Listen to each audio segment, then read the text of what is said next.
Hello, everyone, and welcome back to another episode of We Bought a Mic, a podcast about our most anticipated things of 2024. Or yeah, 2025. Yeah. That's the year we're in.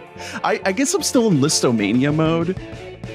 We are no longer in Listomania. We've done enough looking backwards until in 2 weeks when we talk about the Tom series that we spent a long time looking back on. But for today, we're looking forward. The year is 2025. Mm-hmm. It's February. We're looking forward. We are drafting today. Welcome. My name's Ernest. My project 2025 is going to be optimistic about this year's movies. My name is Hunter. Ooh, is that good? Wow. Are we all? Is that okay? Is there like a negative connotation with the term? Are you taking over this podcast? You're just exerting your. I'm doing executive orders. Everybody clear out for all of my picks. You're all fired. And I'm Drew.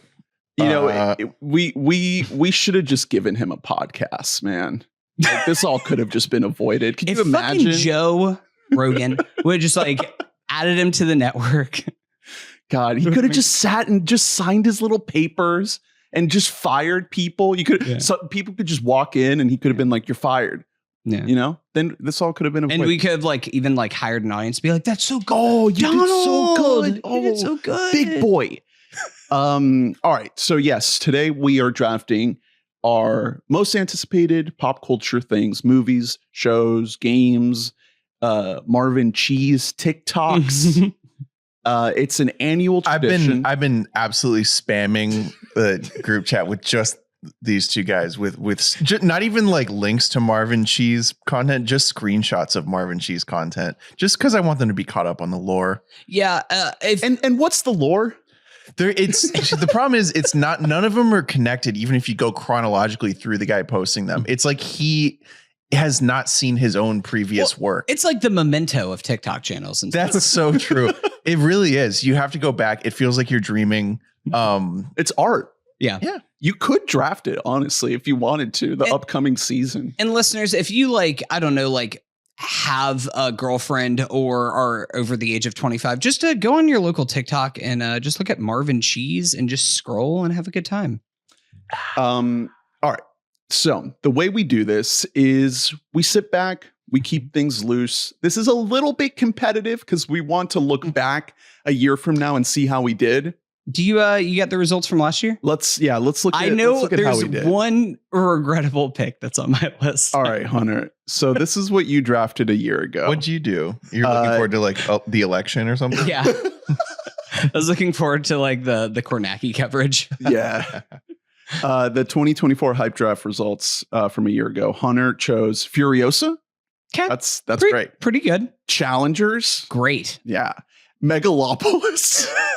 Brother. Okay, that wasn't the one I was thinking of. But I think that was a stupid idea at the time. Yeah. I really. What's going through your head? I was anticipating what it would like, what joy it would give me, and it did bring joy. Honestly, yeah, we had a great time with it. And we're back with Twisters. Hey, okay, we're back. And then something called Starline Gallery. That was the one. It's by Chance the Rapper album. Yeah. Hey, did that come out? Nope. Might come out this year though. Oh, maybe it is draft eligible again. Just so you guys know, I want y'all both to be aware. Starline Gallery sounds like an exhibit at like Magic Kingdom that no one goes to. It's like the Carousel of Progress. It's like in between that and Space Mountain. I would ride in Starline Gallery. That's sure. Cool. Why not? Gladiator 2. Haven't seen it. Terrible movie. Hey, dog shit. Watched Gladiator 1 for the first time last week. Masterpiece. Oh my God. Banger. Yeah. So wow. They don't make them like they used to. They don't. That and you're like, oh, Russell Crowe. That is why he was like the biggest actor in the world. I've never seen him not look really fucked up because he immediately got alcoholic bloated right after that. But my God, he's so cool. Sometimes a movie can just be about how great a guy is. Yeah. You know, it's good shit. You know, what's really funny is now that Gladiator 2 is on Paramount Plus, the final shot of Gladiator 2 is the first shot of Gladiator 1. The hand through the wheat. And it's literally the exact same shot. Like they just replay the footage. Wow. So Paramount Plus doesn't play the credits. It just auto plays the next movie. So if you're watching Gladiator 2, it auto plays Gladiator 1. So there's this really weird loop thing happening with the final shot leading directly into the first shot. And then I just started watching the first 10 minutes of Gladiator 1 and I was like, damn, dude, what I just watched was fucking horrible compared to this. Man, Ridley used to have it. fucking Russell Joaquin. Joaquin's so good. Yeah. Baby. Slay. And then your last two picks were Eternal Sunshine by Ariana Grande Great banger. and the Speak No Evil American remake. Hey, and that is a good Scoot McNairy good film. Yeah. Is All it- right, Drew. Did you watch it? Yeah, I really liked it a lot. Hold on. No, I think I actually think it's like one of the best James McAvoy performances that he's ever had. Like Evil McAvoy, I'm fucking. Oh, that's I'm fact. I'm all in on that. I'm just trying to isolate in my mind if I've ever heard you say a word about that movie. No, until I think this point. I mentioned it on the pod one day. I liked It's it a Scoot lot. and Mackenzie Davis. Okay, like Yeah, listen, it's the Halt reunion. it's the Halt reunion right there. Yeah, I had know. a good time. Is it going to be like on Prime or something? What's the studio? I think it's Where can I watch it? Universal. Oh, so it'll be I on the cock. want to say. Is it just been sitting on the cock without anyone knowing let's about it? let's see right now. Drew, this is what you selected last year. Hitman. It is currently on the cock. Oh, So I'll there you watch go. it. I'm gonna Right now. throw it on. Hitman. Hitman, great movie. I don't care what you That guys was say. your favorite movie of 2020. I would like to right? trade it to Ernest. Okay. We're not trading. We're drafting future today. Nosferatu. Hey, Great. Drive Away Dolls. Hey, that's a fun enough movie. Do Half you know of what the that Coen is? brothers. Yeah. movie. Do you know what that is? Drafted it. Margaret Qualley No, I do, does but like, an insane accent in it because she's from Tallahassee, and it's not what any person in Oh. Tallahassee sounds like. But you know, if it doesn't sound like us, it's not Tallahassee. people always say that. Loss of Life by MGM Team. Great. Great. Yeah. The franchise. The Canceled. yeah. Very short. You know, running. people really liked it Short-lived. though. People were upset. I liked it. People I were thought it was- surprised it got canceled. I didn't watch it. It's worth checking out. It's only Drew, do you like think that a you should few just like episodes. not draft TV shows? Is that probably for the best? Every year I draft an HBO original comedy that's produced by someone who worked on Succession, and yeah. it never goes well. Yeah. White House Plumbing. Maybe this will be the Shut year. up. Yeah, shut up. What was formerly known as Vampire Weekend Album 5 Whoa, at whoa, the whoa. time, now known as Only God Was Above Us. Yeah. Broke Only hooked God on that Forgives. one. Not the Nicholas Winding Refn, Ryan Gosling film. Our collective favorite album of last year. The Regime, speaking of shows that you didn't watch, that nobody watched, honestly. I tried to watch that show. What? I think I only watched the first episode. It was really Wait, bad. who Kate is Winslet. it? Kate Winslet? Yeah, Okay. Weird, like, Nope. yeah. And Tierra Whack's Worldwide Whack. Disappointment. Mm. I'm gonna say it. It was okay. It was. No, wasn't it's bad. definitely not bad. She coming out of Whack World, I own so much stock in her, and it's not a disaster for me financially right now, but I'm not doing well. I'm not moving out of the Yeah. mother-in-law suite. Mhm. You know, It's what I You're mean? hold. You're in a hold position right now? Yeah, because I still love her, but I don't know. Just You know, and I'm gonna also hold Starline Gallery. Oh, okay. Yeah, I don't think you're allowed to do that. I'm gonna hold. I think that's like called hoarding tendencies. Well, It's called sunk cost at fallacy. least all of Drew's things actually came out. Okay, So that's fair. he's got that going for his. Yeah, no his Roosevelts. Well, that one didn't even get made yet. That one never was going to get That one made, never as far as exists. we know. It never even entered You pre-pro. can't still draft it today. If Is it eligible? it is. Hey, Oh, shit. hey, Okay. wait a minute. Okay. Hey, All right. save it. This is what I selected. Dune Part 2. Yeah, of course. Got Dune. What did you get to draft first? No, actually, No, Hunter let me have it. I let Ernest have Yeah. it, and I took Furiosa with the number one pick. And in hindsight, that was a mistake. And this year it won't be nice. No. That was a great choice. Mickey 17, which has not Ooh. come out yet. The Bong. That has film. now been moved approximately 6 times the Yeah. release date. It's coming though. The Yeah. trailers are out. Y2K, the Kyle Mooney film. Haven't seen it yet. Sorry, Kyle. Not making waves. I will check it out eventually. I don't like to get hurt. Yeah, I know it's not great, and I'm sad. House of the Dragon season 2. good, Mr. and Mrs. Smith. great. A Quiet Place Day 1. Solid. Where's My Utopia by Yard Act. You weren't crazy about it. Yeah, I mean, it had some really good songs. There's some really great stand-ups. I think the highs are incredible, but the album as a whole let me down. It's really growing on me. Like, I've been keeping it in my rotation. Hey, We Make There's a Hits. couple. Dream Job. There's a couple. Dream Job and We Make it. Hits are both incredible songs. Yeah. And Joker Folie à Deux. Wow, great one. So I always like to be a little bit partial to, the slop, if you will. Obviously, this is a hype draft. Obviously, what we have to go off of for these things is very, very slim. But, I like to keep that spirit alive of, I like my slop. I like to eat my slop. Mm-hmm. And that movie was really, really bad, but I chose it for a reason. I was being hopeful. I was being hopeful that the slop would be good. It wasn't. And honestly, I think in all of our defenses going into last year, we were like, oof, looks pretty slim up there, especially because we do this draft so early that like we don't know what the buzzy things are out of like your can and your Venices and stuff like that of like what's going to end up being. We didn't even take a Nora. I mean, I guess we knew like Sean Baker had something cooking. But even that, whenever we did the draft, it wasn't confirmed that it was in the can and being released at Cannes. Nice. But I think that's in the wider movie industry, it has been like a known saying of survive till 25. And we're here. Guys, just looking at this movie list, we could do this entire hype draft with like just movies and I would feel like pretty good about it. A lot of really cool movies. Like it's both the high end and the like more indie stuff, the indie fare. But there's plenty of slop here too. There's plenty of elevated slop. I'm a little worried about the slop, but so I was this year I really want to make a point that before we start, I'm not angling to win any popularity contests this year. Okay. You're allowed. I'm conscientiously objecting from that. I'm drafting things that I personally am the most excited for, and therefore, no matter what, I win. And we so all win with the first pick, I'll be taking Roosevelt.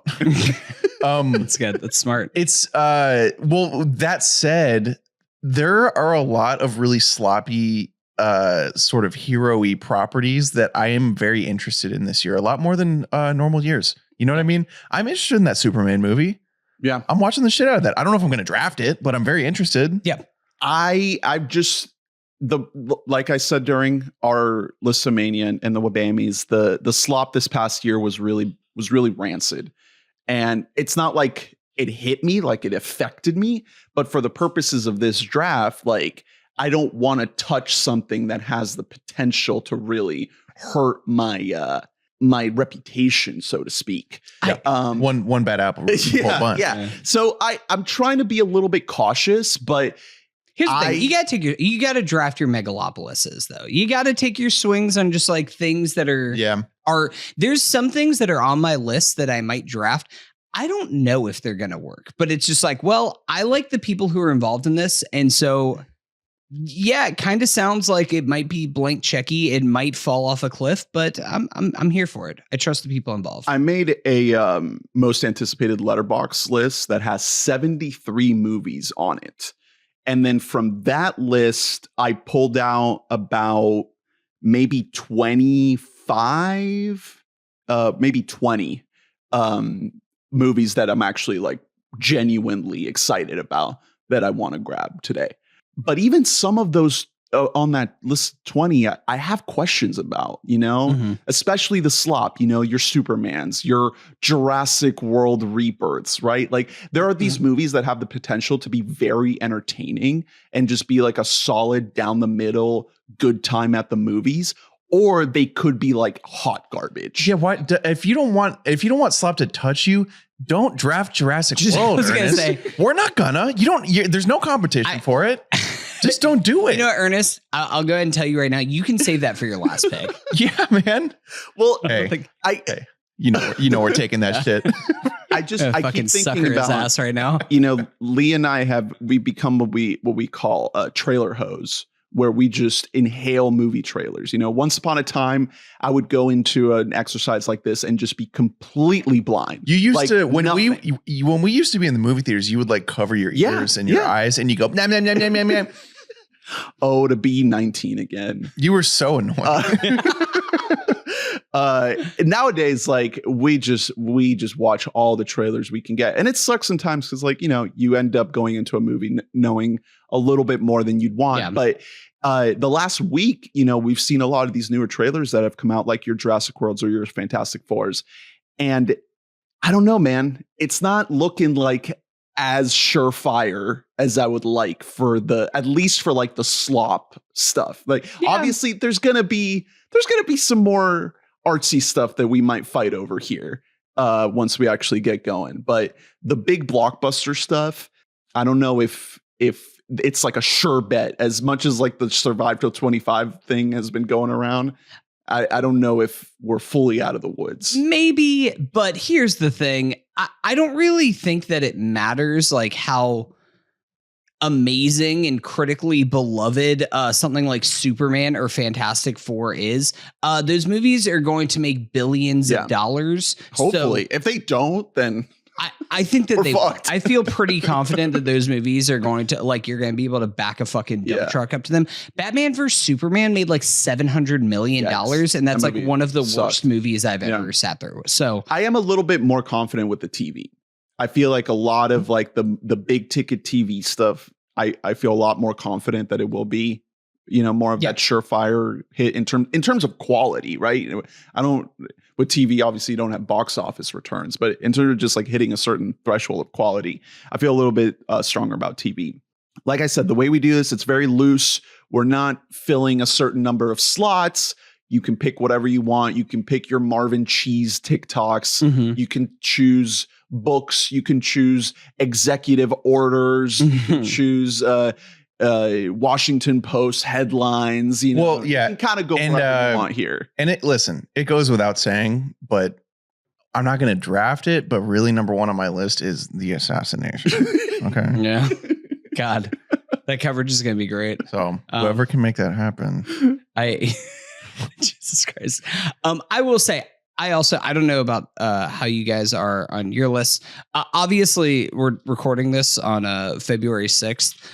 Nothing like Severance season 2 would have been on my list. Oh yeah, we would have been fighting. Have you been watching it? I've only seen the first episode. Okay, I haven't. I'm not caught up. Of course it is. We're gonna have to do a big pod on it. Yeah, it's an incredible show. Don't get on like Reddit. That's not gonna be on there. Don't let the Reddit losers like Danny destroy your viewership. I do think after watching the most recent episode, the 4th episode will have been out by the time this premieres, but we've only seen the first 3.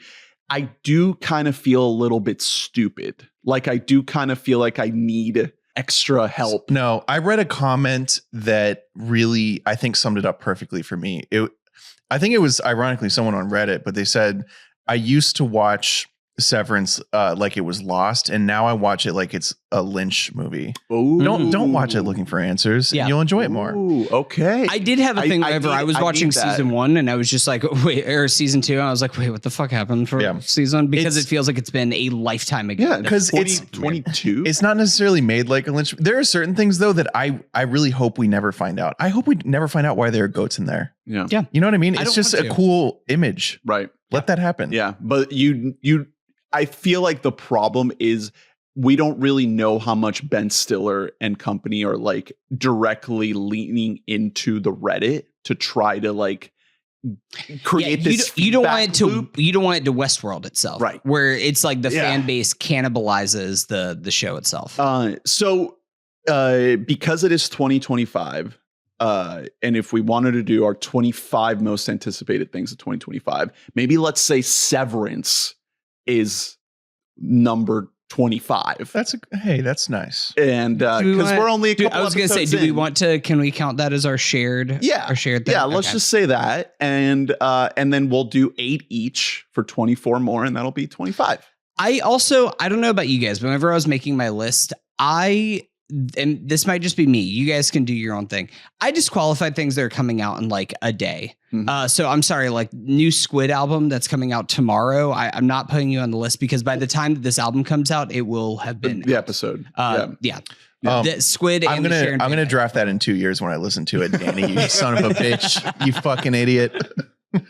A couple other things that I know already came out. I know people are clamoring for us to draft the Wolfman. Sorry, guys. Oh, does that not qualify? No, Shit. already came out. Damn it. Can't draft it. Oh Also been hearing good things about The Pit on HBO. The ER. It's really ER meets 24. Gnarly. Mm-hmm. Yeah. The With blood. ER, but Yinzers. What a bunch of working class fucking idiot Pennsylvanians. Mm-hmm. Sounds great. It sounds like it's a great show. So, all right, let's spin the wheel to see who goes first. We're spinning, and it's landing on Hunter. Ooh, let's go. That feels wrong. All right, and then we'll spin again to see which way we go from Hunter, and it's gonna be me. What nice. the fuck, okay. man? Well, shit. And then what? Should we snake? Yeah, let's do a snake draft. Go fuck yourself, Hunter. Okay. So what's going to be the first pick? So Hunter? I think that there is a clear top 3 for us in this. I mean, podcast. there's one that it has to kind of be the first pick. Don't say that. Don't say that. Well, I'm going like head or heart, and the thing is that both are both head and heart. What if I told you there's a movie coming out that is coming from the mind of an Iraq War veteran?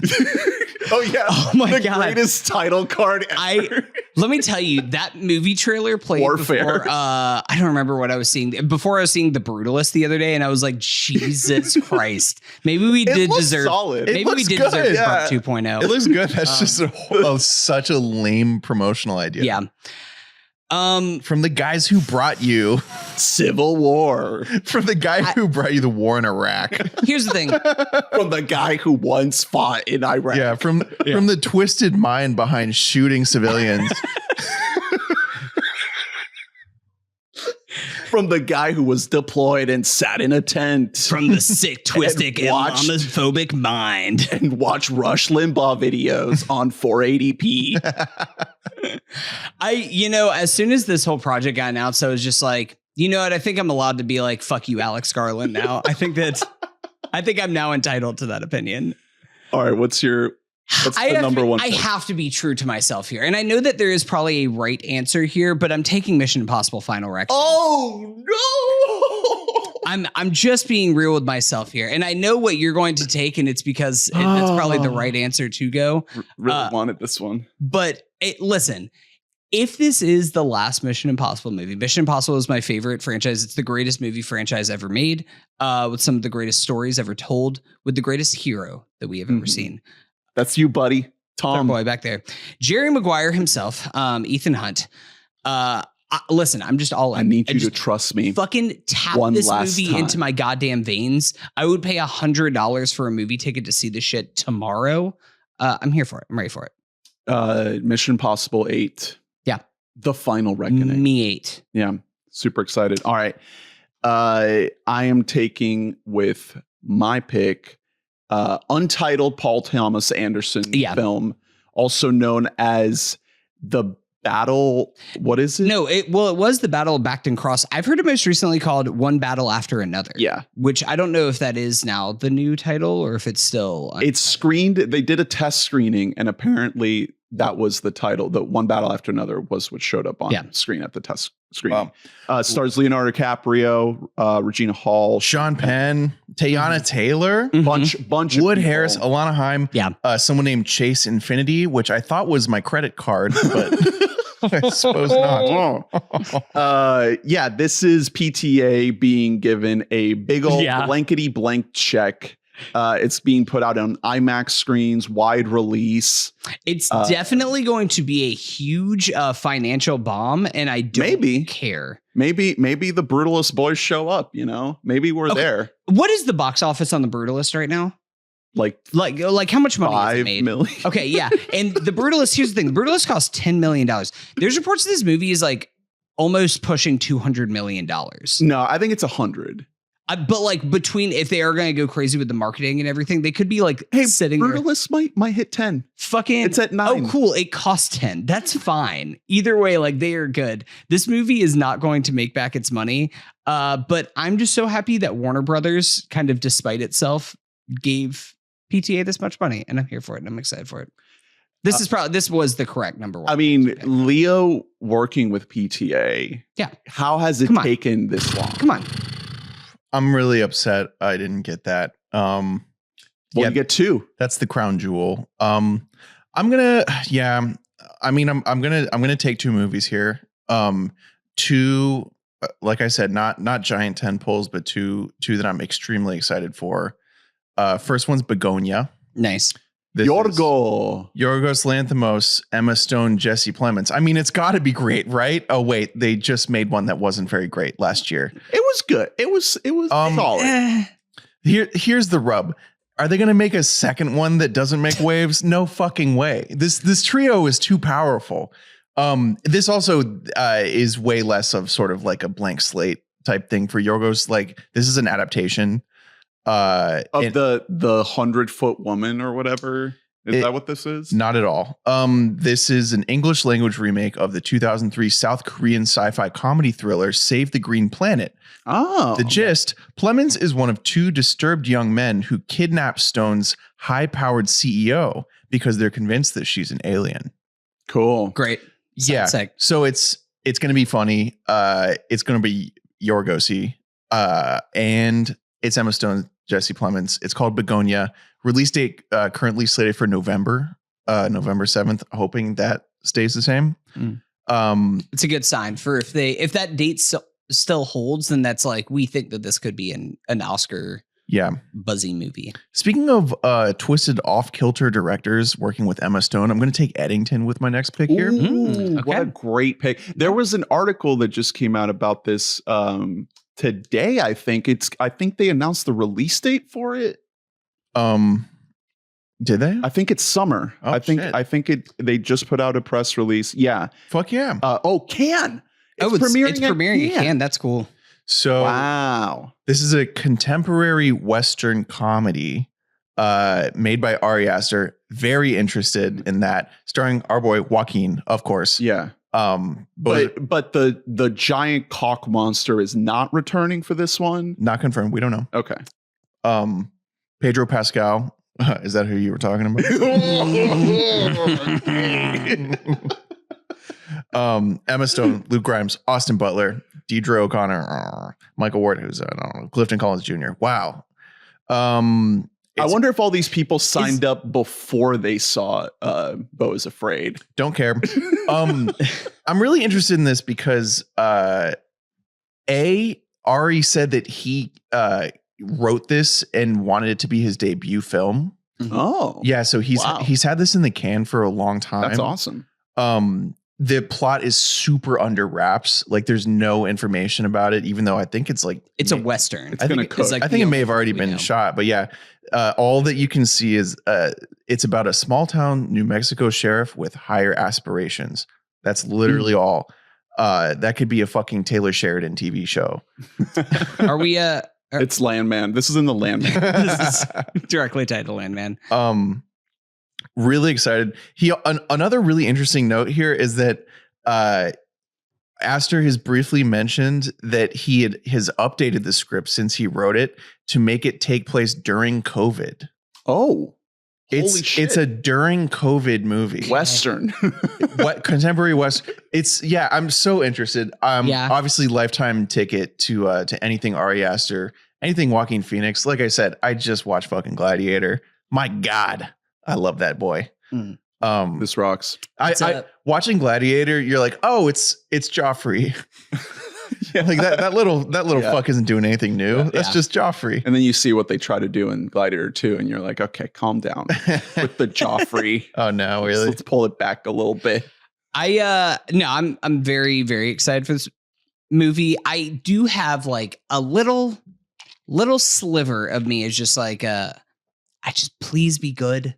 Like, please, don't be a disaster. Don't overdo it. Don't let go of the reins too much. Like keep it wheeled in just a little bit. As like fun and audacious. Beau was a little unwieldy. Yeah, and I don't want Ari to still a great movie be out there. Still unlike anything else. I would agree with that. I would agree with the second. I think he still is so clouded because really quietly, like I think late last year, maybe mid last year, there was another guy who I haven't heard of who was slated to be in this movie, and he was like replaced by Austin Butler. And that type of thing happens when like Austin Butler reaches out and is like do you have a part for me? I love you. Yeah. You know what I mean? Yeah. I Put think me in your movie. I think the types of movies that he does will always be able to find like crazy A-list casts because it's a really interesting acting assignment. Listen, So- I'm still here for it. I mean, he made Midsommar, which is just one of the best movies of the last What a year. So run, man. it's I mean, like one of the all-time runs. it's very, I would say it's one of the all-time like interesting runs, and it's going to be fascinating to see how he pivots. Yeah. Like he, unlike I mean, Bo was already a pivot. Well, but I'm thinking like whenever him and Bobby Eggers came onto the scene at the same time, and Eggers is kind of settled into the space where he's like, I will become the premier prestige horror director. And it's clear A that studio Ari, man. It's clear that Ari has, I don't want to say greater aspirations beyond that, because I don't want to diminish what Eggers is doing, but he is more interested in the world of filmmaking outside of horror. And so I just want to see him land a couple planes. He's happy to not like have everyone in on his boat. You know what I mean? Yeah. Like he's not trying to get everybody the way that Nosferatu did. I mean, I'm really interested in the fact that like this is not even being called like a comedy with horror tinges. It's just being called a comedy as of right now. That I would imagine it's gonna be It'll have at some least, like, brutal aspects. to it. unsettling. But Yeah. I mean, Beau's Afraid was fucking hilarious, even though it was also wildly upsetting.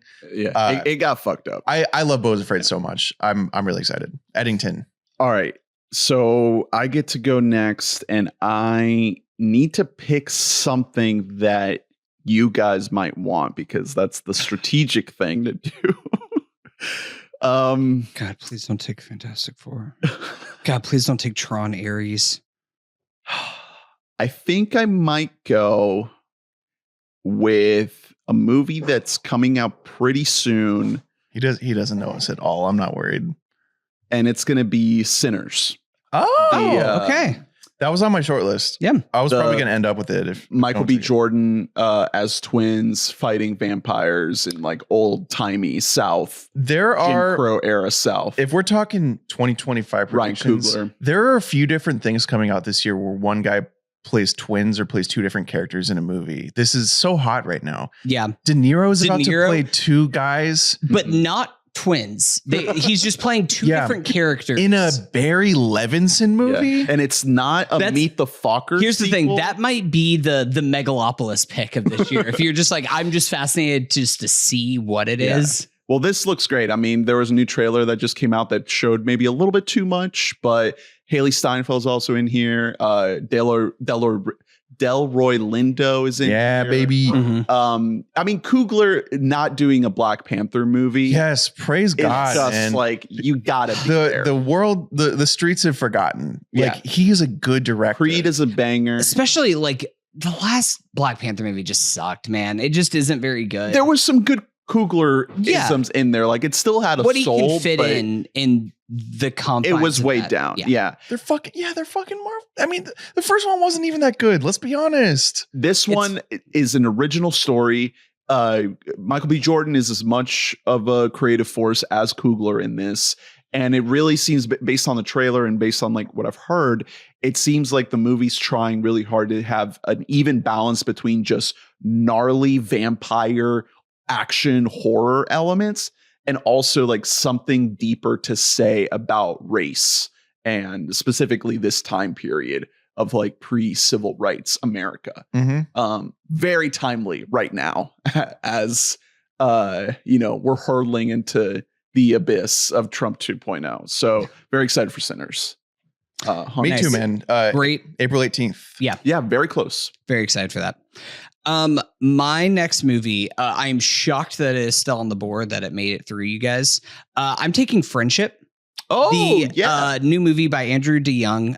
It premiered at some festivals last year. It's starring Tim Robinson and Paul Rudd, and a lot of critics, whenever they saw that, said that it is one of the funniest movies that they have seen in the last decade. Fucking give it to me now. It's two of my favorite people alive. I can't wait to see it. I don't really know a ton about it except for It's a comedy. the log line, which I just had pulled up here. 1 second. I mean, Tim Robinson in a movie, It's- like leading a movie. Come on. I Yeah, actually know a it's- lot about it. There's a decent. There was I think a good review of it that from really, TIFF. that really just laid out like the specific stupid things that that are included in the movie. It's gonna be the Tim Robinson like doing the thing of putting himself like Paul Rudd's gonna be playing the straight man and Tim's going to be doing the fucking insane. If I Tim Robinson recall shit. correctly, Tim's job is like to get people more addicted to apps. And I think one of the details was he gets all his clothing from a furniture company. You got to give. It's literally just a bunch of Christ. stupid traits. That rock. Really, really excited for it. Hey, guess who's in here? Connor O'Malley's in Our there. boy, Mhm. Jack Grazer. Oh, Jack Jack Dylan Dylan Grazer. Let's Hell go. yeah. Let's Yeah, go. Connor O'Malley, Eric Rahill, Kate Mara. Nice. Carmen Christopher. That's like the holy triumvirate of those of like semi Tim Robinson guys. Yeah. Is Rahill, Christopher, and obviously O'Malley. O'Malley's beyond being a semi Robinson guy. Yeah. He's his own thing. He I was wonder like a if proto. I wonder if Sam is gonna pop up in here. Nah, I don't see him on the cast, Sam Richardson. Ivy Wolk is But- in here though. Sam's busy doing not the after party season 3. R.I.P. Also, Whitmer Thomas is in there. Great comedian. I love him. No, I've tried to avoid a lot of this movie. I think it's going to get a summer release tentative. I don't know if it's dated, but originally it was It's A24. Yeah. so I think that it was originally Hopefully they'll supposed to come find- out this year. A24 had way too loaded of a back end Yeah. of the movie year, so it just got slated like summertime 2025. Can't wait for it. good Give me thing the it's shit tomorrow. A24, not Netflix. It'll be in Yes, theaters. absolutely. You got With another my pick? next pick, I don't know where to go here because no music or TV has been taken right now. There's a couple big TV shows that I know. Music, I think, is pretty deep. There's like some music that I really want, but I think I can wait on it. There might be a Frank Ocean album this year. I think, well, because also a lot of music is just kind of, it's hoping. It is like, it's funny you say Frank Ocean Yeah. because so much of it is like, well, this artist put out a single in December. So like, Apparently you know? he is working on something. I heard it. He's directing a movie, maybe. So maybe that they'll he have like some saw kind the of album. weekend, hurry up tomorrow. And it's Yeah. just like, I have to get in on this action. I'm going to take White Lotus season 3. Oh, that's Yeah, another right around the corner one. Oh It's- yeah, man. It's coming very soon. Great pick.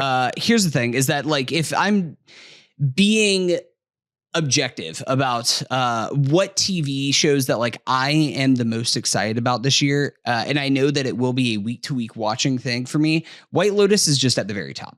Totally. And so I want to make sure that I'm getting my top pick. It's a great Right here. cast. Carrie Coon, Leftovers Hive, Rives Up. What's his name? Walton Goggins is in here. Right. Fucking love some Walton Goggins. See our review of Fallout.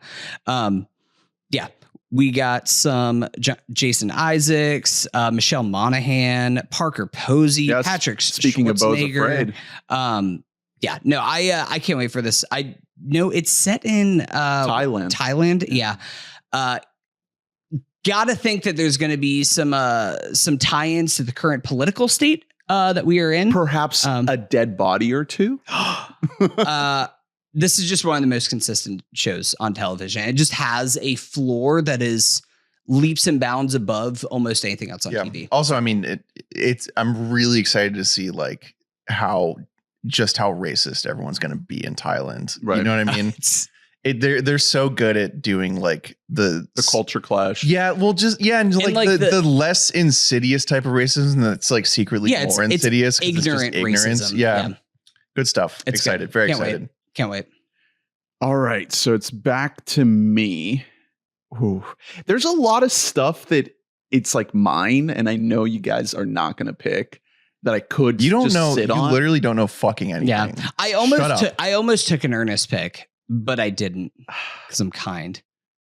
So I don't know. I mean, I could just do Mickey 17 again, but I'm just like, no, that just takes up a slot. So I think that movie is going to be a lot of fun. Like the trailer looks fun. It looks cool. Is there any worry about like how many times it's been pushed of if it's just like a pretty fun, pretty good movie, but it's nothing great? I mean, I think that's the exact concern. Yeah. I mean, it's Bong, and Bong has never made like a big whiff. It could of be like movie. Okja. Like that's basically what Okja was. You know? Yeah, Okja isn't great. Okja's stupid. Yeah, Okja's not. I like it when he fart though. With the Okja, when Okja fart. the Okja be farting. All right. I am gonna take Incredible Tilda Swinton in that movie. I am keeping the flag flying. I'm the only one flying the flag of Alex Garland. I'm taking 28 years later. Okay, no, that's good. I'm over here on Garland Island by myself. You could have been waving the American flag in Iraq circa 2006. Yeah. So I'm glad that you're taking the other one. What war did the co-director of 28 years later fight in? Oh, he didn't? Then I'm not watching it. It's probably some fucking stupid British war. Do they even fight over there? Fucking like, do they even have guns over there? You found the fucking Revolutionary War. Yeah, and they fucking lost. It's Danny Boyle. Danny Boyle coming back. Yeah. You know, one of the most talented, underrated directors. Yeah. Maybe not hits all the time, but 28 Days Later holds up as like a total hallmark of this genre. I would be more excited if they announced that they were going to shoot this one on camcorder as well. Apparently, they shot a lot of it on an iPhone, which is kind of interesting. So we'll see how it looks. Yeah. But that's something. The trailer is fucking incredible. Yeah, great trailer. One of the best trailers I've seen in a long time. I thought the Sinners trailer was great too. This one just looks special. I don't know if the movie can live up to how good the trailer makes it look, because it's just a fucking outstanding trailer. But if it gets close, that's why I never watched. That's why I never watched Welcome to Marwin. Because guns in my head. Yeah, good. You knew that was in my head. They should have played that in the 28 Years Later trailer. I mean, spirits in my head. You show me a bald Ray Fiennes, not in a Cardinal outfit, but covered in grime, walking through like towers of skulls and bones. Dude, yeah, I'm there. Listen, I'm here for anything. Yeah, you know, I watched The Menu yesterday for the first time. Dumbass movie, but Ray Fiennes is it's a solid little movie. It's stupid, but Nicholas Hoult and Anya Taylor-Joy and Ray Fiennes are all fun in it. I don't like The Menu. I'm gonna say it. It's fun. It's not very good. It is. It reminds me so much of Megan. In that it is Meg Thregan. Yes, in that it is too scared to be a participant in any particular genre, and so it just ends up being like you're watching a TV show, and you're like, yeah, it's kind of funny, it's kind of scary. You don't find it a scathing commentary on the wealthy, on the top 1%? I mean, I'm happy that like the common folk have their things that like teach them things. You know what I mean about how class works, but like. Is that really like blowing people's fucking minds? No, it's like a classed up version of, do you remember, and I think it's 2020, that filmed The Hunt? That was like, oh my God, what if rich people hunted poor people for sport? It's like kind of in the same genre of that. It is like classism for dumb guys. But no, 28 Years Later, I think it looks great. I really need to rewatch 28 Days Later. I have the DVD, which is actually kind of a commodity because it's not available to stream anywhere. Yeah, it looks like shit. But that's also the only way to watch it. So they just put it back up on streaming after like a heavy drought. Yeah. It's finally available. Still no Blu-ray release. Still just never gotten a Blu-ray release. They'll probably time it with 28 Years Later. I've never seen 28 Weeks. I did when I was young, but I don't really remember anything. They never did months. They just skipped right over that one. Wow. I hope that they talk about that in the movie. All right, Drew, you get 2. Well, it would appear that everyone has fallen into my trap of... Trap? Oh my God. Wait, did Trap 2, is that coming out this Trap year? 2? I have 2, but the T is a 2. I have insider info on the return of a certain twisted dad. Oh my God. He did escape. That was the stinger at the end. He was in the cop car. Do you think that this is all setting up for like the Unbreakable Glass kind of world of we're going to have a series of dads who are all set up for a trap? Don't remind me about Glass, man. Come on. We're trying to have a good time here. You have allowed me to take Timothy Chalamet in the 3rd round. I'm taking Marty. It's Marty Supreme. Let's not overthink this, guys. It's made by a goddamn Safdie brother. Yeah. And not just a Safdie brother, the uglier one. Yeah. It's going to be the good. More talented. It's probably going to be good. Yeah, we're going to find out. Is this I think the Josh versus Benny Safdie Yeah. is a little bit, it's a little bit, I think Benny's 'Cause got it. The Rock is with Josh, right? With Smashing Machine. Yeah, Smashing Machine is with Benny. Which, by the with way, Benny. This one is Josh. This one's Josh, which, by the way, give me the one that's not an actor, first of all. Yeah. I inherently trust him more to direct a movie. I'm very interested in the Smashing Machine. Like that seems like it could be awesome. It could be a big turn for The Rock. Don't know if he's going to super allow that turn to happen. Red 1, 2 is going to have to wait. Yeah. I'm very excited for this. I do think that Benny definitely has the lead right now between Oppie and really The Curse. Yeah. Benny really gets to kind of show off in that. Until seeing The Curse, I was just like, I don't know. Like, Benny, are you really He's so give good up in The being a director for this? But I can't wait for this movie. It looks starring Timothée Chalamet as a ping pong player. Here's the thing. With a little mustache. He's rocking that little mustache. There's Are you a guys chance hearing that Timmy could be going for 2 Best Actor wins in a row. If he does pull off Complete Unknown than that. Does Marvin Cheese play ping pong? Do we know this? Is there some kind of like ping pong crossover?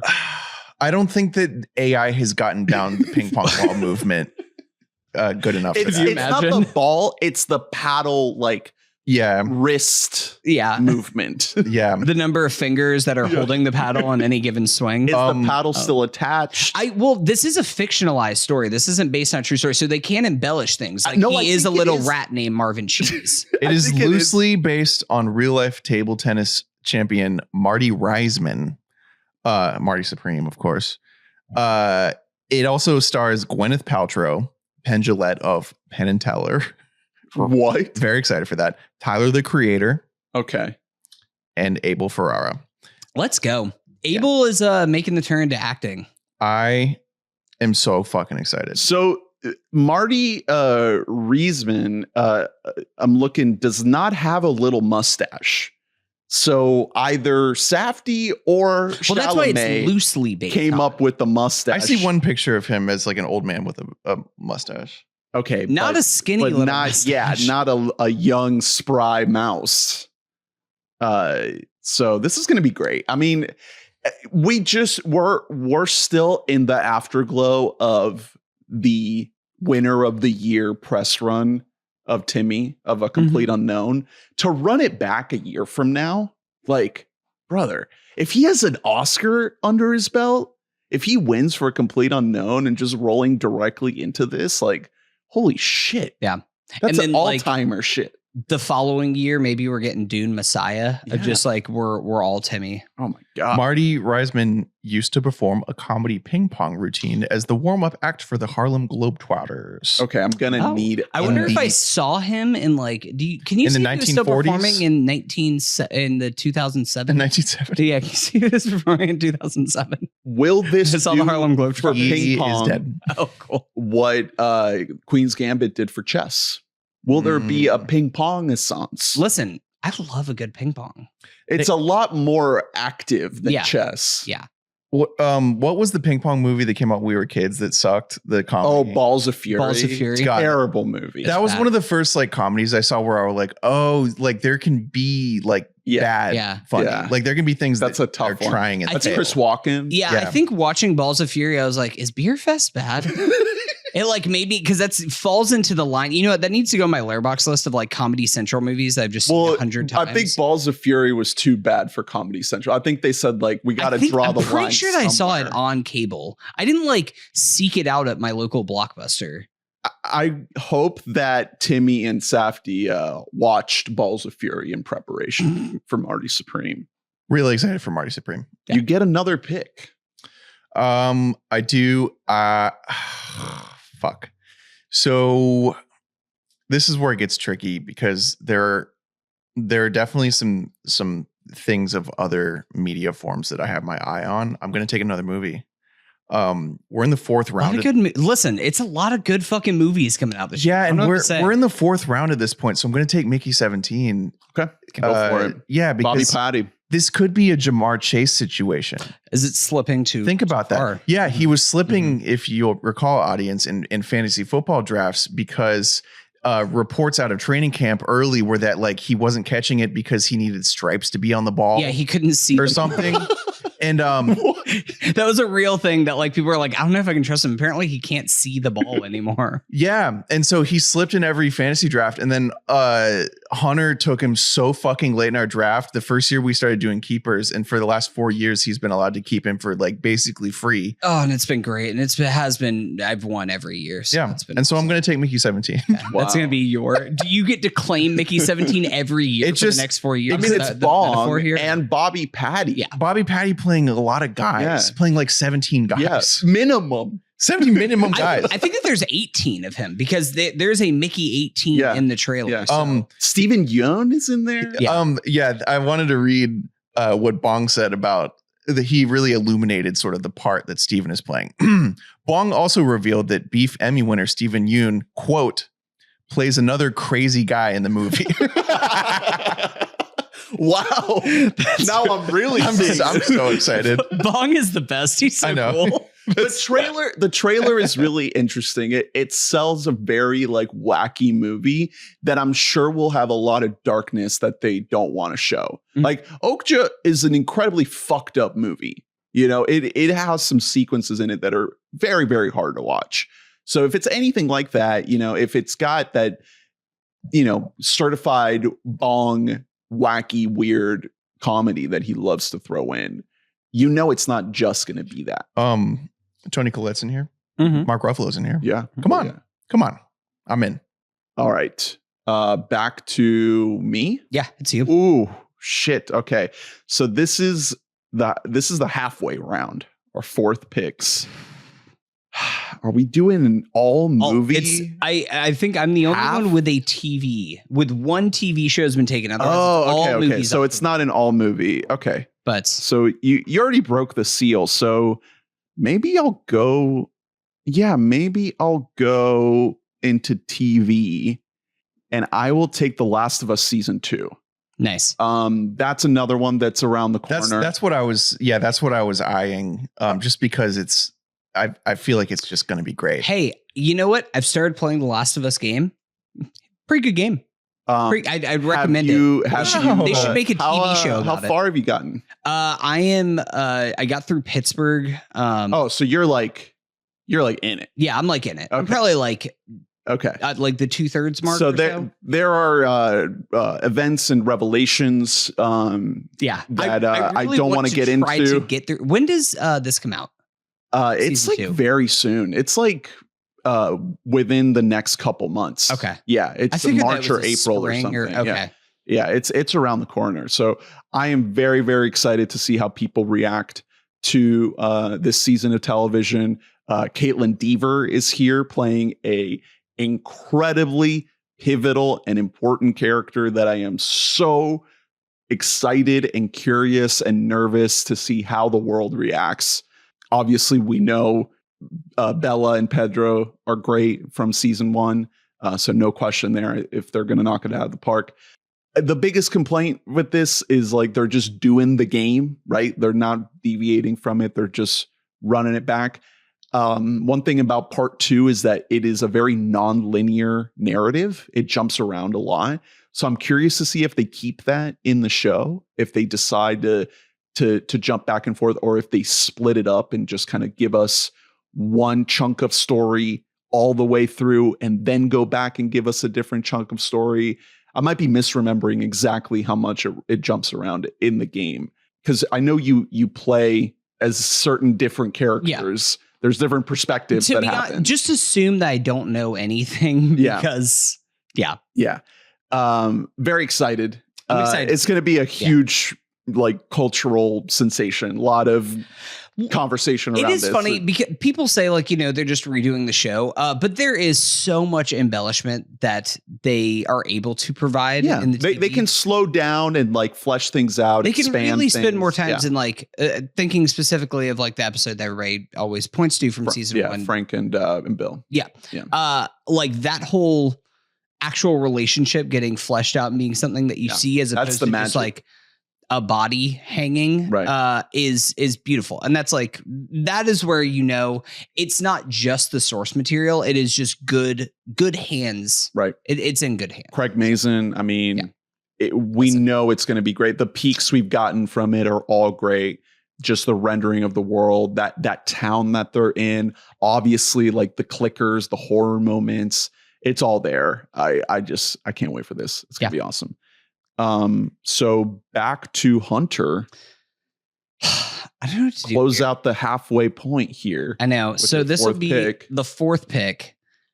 I got to think here because I'm at my fourth and my fifth pick here. We're only doing 7 rounds of this. There's still been no music taken so far. 8. 8. We're doing 8 rounds. I can't do math. Is what it turns out. There's 24 divided by 3. Yeah. Congrats on the new job, by the way. That's good. Please don't tell them. You are the new mathematics supervisor. Yeah, I'm I am taking over for the Department of Math. Department of Education is gone, but they are going to keep the Department of Math. Thank God. Are you allowed to draft something that was made by the company that you're working for? I think he has to only draft things. Yeah, I think you're right. Oh no, you have to scrub. Can I get Mission Impossible? You're right. And because of that, I'm going to go ahead and take, I have to take something that I'm directly affiliated with. I'm going to take JID's Forever and a Day, for the first music coming off the board. Nice. Is this announced or rumored? It is announced. So there's actually, and we'll see if it comes up again. There's several different artists, specifically rappers, that have multiple projects that are set to come out this year. JID has this one, and he also has an album, like a co-release with Metro Boomin that's also slated to come out this year. Here's the thing. I really think like the Forever Story is just continuing to age better and better and better with time. And I think that album feels like a stepping stone into something that is going to to one of the next generation of great rappers that we are about to have here. I know JID is technically a little bit older, so he doesn't really get lumped in with the rappers in his 20s, but he is just now breaking onto the scene in a very real way. I can't wait for it. We've gotten no singles about it, but this is purely a vibes and a projection pick here that I think that he has all the juice to be something special. He has incredible flow, incredible voice. And I can't wait to see it. Here's what I'm looking for, JID. I know you're listening. Mm-hmm. Okay. Good flows, good delivery, bars, repeatable bars that like catchy, stick in your head in any meaningful way. A lot of the time he is spitting like crazy and he's not really saying a lot. I want you to say something, man. That's why as much as I love Forever Story, the beats are a lot of the thing that I remember on that album, more than just specific lines. I believe in JID. That's a stock move. I'm buying him. For my next pick, there's like 2 movies that I really want, but I know it's probably not going to get taken by you guys. So I feel like I can wait on those. TikTok, the Iraq War. I hope that they don't get taken.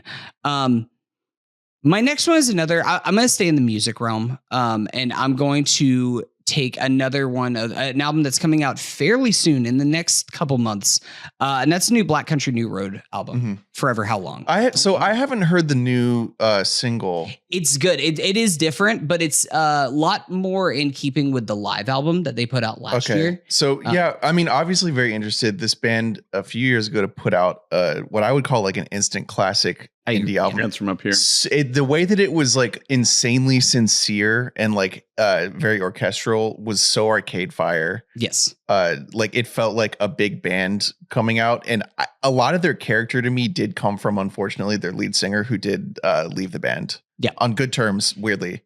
But I think he just like was too anxious to like be in the band. Or something. I mean, if you like listen to Ants from Up Here, part of the magic in that is it is just so deeply sad. Like there is so much melancholy that is laced in that album, and that's one of the things that has made it become so poignant. This is album 3. I didn't realize they had one Yep. before Ants. Yeah, they did for the first time. It's pretty good. I think that like I was a little bit more hesitant until I listened to their single, first single. It came off Besties. Yeah, Came out honestly, last week. if I had listened to it, I may have been clamoring for this because I'm still excited. I think I posted in our We Bought a Mic Discord. Hey, hop on there, gang. Join the convo. That the reporting on the new album is that A, it's good, and B, it's 3 female members of the band, each sort of lead singing. And the way it's described is like they're each like in like a friendly competition for lead singer, refereed by producer James Ford, who we love here on the pod very much. Recently diagnosed with cancer, right? Yeah. Unfortunately, but last year produced the Fontaines DC record that was on top 10. He did the Geese album, great record, a couple years ago. He fucking rocks. He's incredible. If you haven't listened to Live at Bush Hall, definitely recommend that album from 2023. The thing is that like they are just a stupid talented band. So I think that if you are into any kind of level of like shoegazy, jammy, a little progressive, even dare I say, I think that's this album just has a very, very safe floor to me. And I think it has the potential to be like one of the 5 best albums of the year. So. All right. Back to me. That's you. Oh my God. All right. I think the last major thing I had written down that I feel like you guys would go for is Wake Up Dead Man, a Knives Out story, a Knives Out mystery. The new Benoit Blanc. Do you know anything about me? Can I tell you something joking. that I didn't know this was coming out? I did. I accidentally Ryan Johnson combined. Who done it? I accidentally combined this on my list with something else next to it. So I put "Hurry Up, Dead Man." Yeah. So if the weekend was was in a murder co-proing mystery. this Ryan Johnson film. This is the 3rd film in the Knives Out trilogy, a Netflix movie. We all like Glass Onion, right? Good movie, great movie. Yeah. It was. It made my top. It made my. You had number me at 10. good. It is a very entertaining movie. We Deeply got a chance to see it at a press screening in the movie theater, and it played so well in that setting. And I do wonder now. Netflix just made a big announcement, I think a week or 2 ago, that the Narnia movie is getting a full IMAX wide release ahead of Netflix. So Greta Gerwig got that treatment. So I wonder if that does mean something for Wake Up Dead Man. I hope it does, because these movies are incredibly watchable and they're great to watch in a crowd with other people. Kaylee Spaney, Andrew Scott, Jeremy Renner making his grand return. Will they mention the Jeremy Renner hot sauce from Glass Onion? I mean, 100% in the plot of Wake that. Up Dead Man. Will they mention Renovations on Disney Plus? Definitely. Will they mention the app? Oh, I thought you were going to say the accident. The snowplow. Yeah. Will he walk in the film? Everyone's going to clap. Will they mention him putting a gun to his own head while drunk in front of his ex-wife and children? Mila Kunis is here. Glenn Close. Hey. Josh Brolin, Thomas Hayden Church. Mila Kunis, one of those actresses that just like disappears, comes back, and you're like, hey, you're good. And I think, and she's like, I have $200 million from voicing Meg. I'm okay, thank you. I think the co-star not named Daniel Craig in this is Josh O'Connor, fresh off of Challengers. Hey, like we're in a heater right Josh here. O'Connor is probably going to have a very big year this year. He was just in a really buzzy Sundance movie. He's in another movie that might come up later on our list. That is, I'm always very good. I'm always here for Ryan Johnson. I feel like the man basically can do no wrong.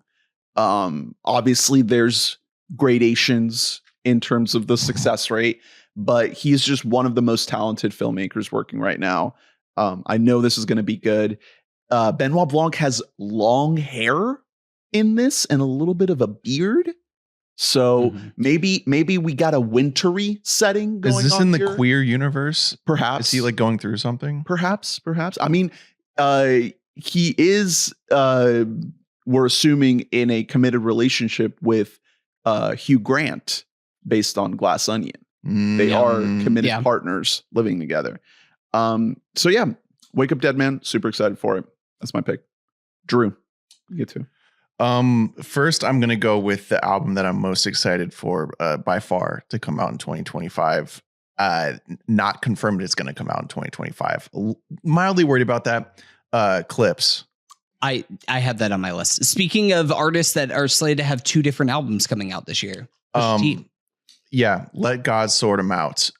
It was posted on I think like an Instagram story by Push or something that like this album's done.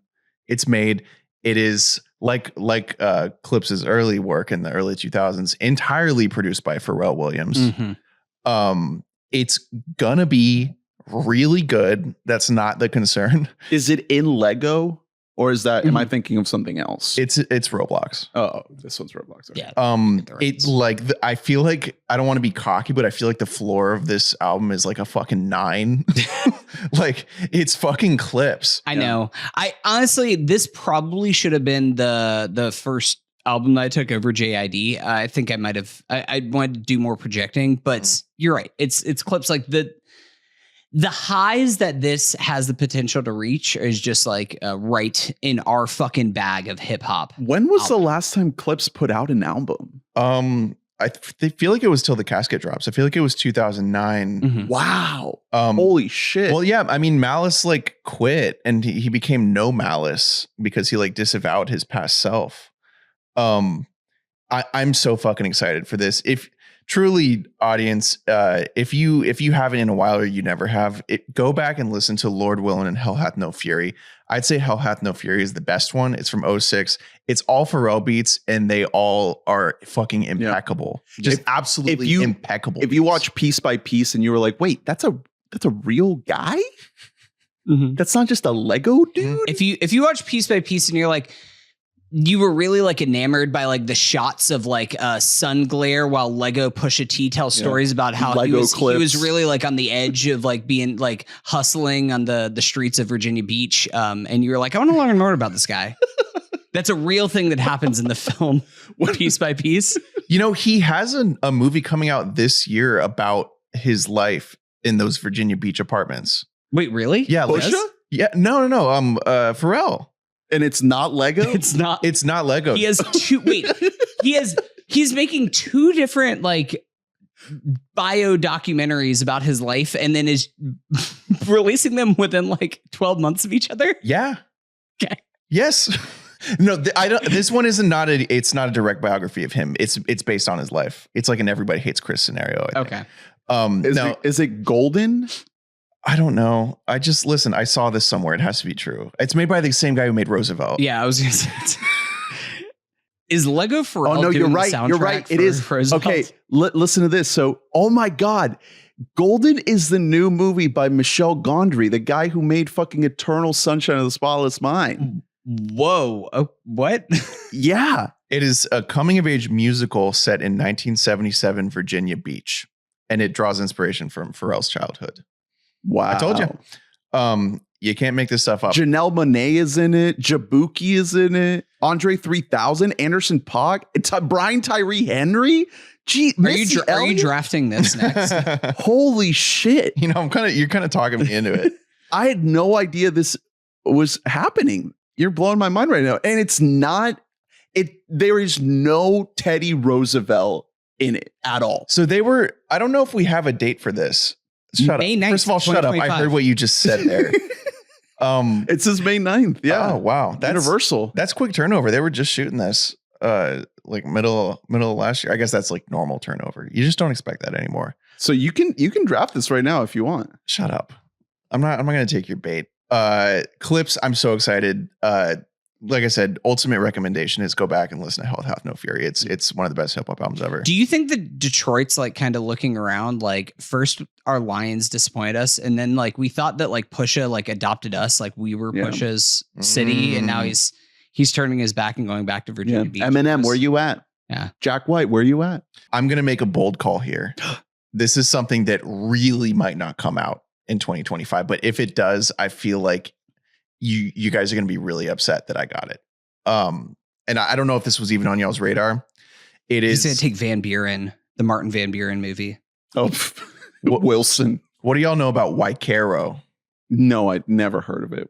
That's because this is a leaked title accidentally by someone who one of the main cast members of Better Call Saul, because this is the new Vince Gilligan show. This is happening. This is coming. Starring Rhea Seehorn. Yeah. It's on Apple TV Plus. It got a 2-season order Mhm. and it's already been shot, I'm pretty sure. I feel like it's going to come out this year. I remember it being announced and then it was like crickets for what feels like years. Yeah. Exactly. But I think part of that is that Vince gets to do his process as slow as he wants. Apple is really like they're rolling out big TV this year. So it is Apple. That's what I was going to ask Yep. is who this was with. Okay. It is a quote fun, mild sci-fi series that is said to be set in our world while putting a tweak on it, bending reality and focusing on people and exploring the human condition in an unexpected, surprising way. Yeah. Now that's all really vague. Almost all the info about this is like under wraps and like leaked or just rumors, vague quotes from Vince. Here's something Vince said that interested me. The world changes very abruptly in the first episode, and then it is quite different. Last part didn't need to say because when the world changes, it's definitely different. Hey, a quick note, that's Vince. writing, It's the screenwriting same number one. world, even though it changed. Has Vince lost it? And the consequences that provides hopefully gives drama for many, many episodes after that. I mean, 2 seasons worth better be. Is Vince Gilligan about to make The Leftovers?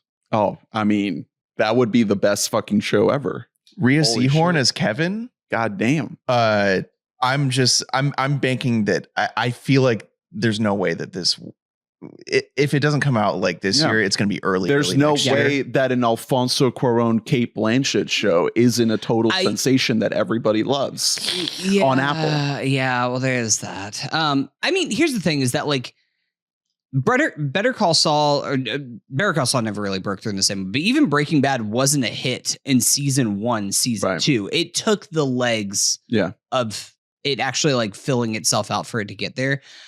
So if this isn't a huge hit right away, I wouldn't be like upset by it. It's also I Apple. would think I would guess because nothing has been announced for it, that would probably be saved until spring of next year to be launched around like the Emmy season. Well, would be my guess. If it does, I'm going to hurt myself in front of you. Well, okay. Wouldn't be the first time. I could see that's a good. I mean, could see being a late. I could see being a late year, like right, like a squeaker right at the end of the year. I hope it does. Yeah. I would like to see. There's more a Vince couple. Gilligan movies There's a or couple shows. things I wrote down. I didn't write this one down just because we literally haven't heard anything. But there's a couple shows that are just like kind of out there in the ether that might come out this year. Yeah, TV has weirdly become a very like under wraps industry Yeah. because of streaming. Like it used to be the most like on the Reliable. calendar Yeah. medium of anything. Yeah, Now like you had to hit. now it's fucking- like, oh, a guy who was on Better Call Saul accidentally told a Yeah. local news station that he's like, oh yeah, I keep in touch with Rio. She's with Rhea. She's out there, filming White Caro right now. And then he's like, oh fuck, oh shit, did I just say the name of a show that no one has said yet? Awesome. Anyway, Is so it set in Albuquerque? Do we know? I think they filmed it there. Okay. But I don't think it's there, set and then I feel like on some island somewhere, maybe. Yeah. I think I heard that it changes. The world supposedly changes. Follow up question. and then Is it's it different? It is different. Okay, so after it changes, but but not before. no, before it's the same. Okay. Well, thank God for that at least. All right. Get out of the island. So I'm taking the father of make believe. We should do a spite draft one year. Okay. I could go a couple ways here. This might be the time where I just got to start taking the things that I want because this is just we got the 3 last picks leg. left. Yeah. So I'm gonna take the first video game of the draft, and I'm taking Death Stranding 2 Nice. on the beach. Here's the thing: be yourself. You can only be what you're going to be. Hunter and I, we played through the first Death Stranding last year while we were both incapacitated. One of us more than other. It honestly was like Man, you guys were both equally going through something. Yeah, I was always saying this. We're both on the beach. We were on the beach. One of honestly, the Hideo Kojima just being the weirdest motherfucker ever. Walking simulator, Norman Reedus carrying a baby across a treacherous terrain, rebuilding America. And America is rebuilt, and now we're on the beach. I have no idea what it is, but I'm gonna be there. I'm gonna try to show up and see what George Miller is doing there, and is he bringing back Guillermo del Toro and Mads Mikkelsen and Nicholas Winding Refn as Heartman, a guy who dies for 7 minutes and every 30 minutes. Yeah. That game is so cool, man. It's so stupid in some ways. And then there's approximately 3.5 hours of cutscenes to close it out. Yeah. Where you just don't even play anything except for occasionally you just have to like run in a straight line on the beach so it can trigger another cutscene because you'd be like, oh shit, that's right, I'm playing a game right now. But you know what? You just love to see somebody just like fucking go for it and just be given a blank check in the video game world. And the fact that there's a sequel to this rules. Can't wait for it. It's unlike anything else ever. I mean, just the idea of literalizing the video game inventory. Like every video game, you carry a bunch of shit. In this game, you are literally carrying a bunch of shit, and you have to figure out how you're going to carry it, how you're going to balance it on your back, how you're going to arrange it on your body as you're traversing. Every time you level up and you get a weapon or a vehicle or some kind of new gadget or ability, it feels incredibly consequential. The buildup to the first time you get a grenade or a gun, it's not just like handed to you. Like there's an entire, buildup and payoff to that moment. I'm just excited to see what this is. I have no idea what Kojima has up his sleeve with this. I know a bunch of people are returning. Obviously, Norman Reedus, Lea Seydoux, the Beast herself. We'll see. I hope it comes out this year. You never know with video games. I feel like it will. For in a similar vein, I was kind of debating if I wanted to put a video game on my list this year, and I didn't really for two reasons. One is because, like what you said, so much of video games is just kind of like, it might get pushed, who knows. The other thing is that the Switch 2, we don't really know what else coming with that except for presumably new Metroid. If I was going to take a video game though that has been announced, it would be either this or Ghosts of Yotei, the follow-up to Ghosts of Tsushima, which is also supposed to come out this year. Can't wait. Did you finish that? Tsushima? Yes. Okay. I still haven't finished it. Incredible. It is like one of the most stupid, beautiful games I've ever played in my life. I'm on the second island. Oh yeah. Yeah. It's great. I'm on the beach. Gotta finish it. And I need to get off the island. Yeah. Yeah. And swim back to shore. Right. All right. Okay. I've got 2 picks here. Probably should have thought about what I wanted to do before it got back to me, but here we are. Get off. Yeah, can you play it real quick? So can you buy me some time? Just see where we're at.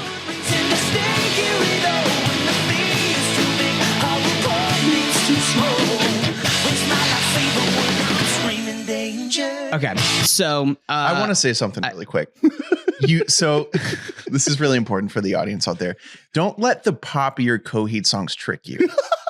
They don't all sound like that. The songs like that you hear and you're like, oh, I could see in liking that if that guy didn't sound that way. No. It gets way worse. Also, here's the thing. Don't look into it. Drew, what's the problem with the guy with the high register?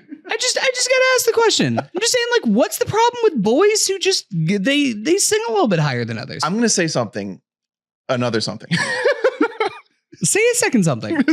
That's the ultimate vamping thing because like I could just start saying something. That's not the problem. There are singers that are way less annoying. Like the guy from like Pierce the Veil. Fine, whatever. Beautiful voice. Higher voice than Claudio. Yep. Do you not like it when people articulate? He is enunciating so I think fucking much. And here's the thing, you know what? As somebody who he's doing theater. Drew, I want you to think back. He's being a fucking theater Okay. kid. And he's allowed to do that. And here's the thing, and Wicked is one of the most successful movies of the year, so we can't shame them. Ariana has a whole song where I don't know a word she's saying in that movie. Here's the thing. I think as somebody, as we have all been participants in Danny's lyric game before, you guys know, sometimes I'm not the best at understanding what the fuck people are saying. I don't have that problem as much with Coheed songs because I'm like, I know what he's singing about. He's singing about slaying the beast, slaying a monster. That is actually a metaphor for your father. To me, it reads like, you're going to understand these lyrics because they're important. You know what I mean? Like he's insisting upon himself. Don't you dare say that. Don't you dare fucking Family Guy, Peter Griffin my ass. He insists upon himself. So you get 2 picks. With all of that, I do have 2 picks. I don't want to just take movies at this point, but also I like you said, we got to be real with ourselves. We have to just take things that are for us and maybe take a risk. I'm going to take what I think, at least from like a financial perspective, has the highest and the lowest range that it can possibly have here. Vroom vroom. No, I'm gonna take Avatar: Fire and Ash. No, I'm just kidding. I'm not gonna do it. I just wanted to see the light leave your eyes for a second for me to just threaten it. No, I'm gonna that take. one's actually not coming out this year. James told me. Oh, James told you himself. Yeah, he sent me an email. He said like with the tariffs in China, it's kind of the box office is a little bit sketchy over there. He doesn't know. What if China was just like, you know what? Fuck you, Trump. As a punishment, we're not gonna release Avatar here.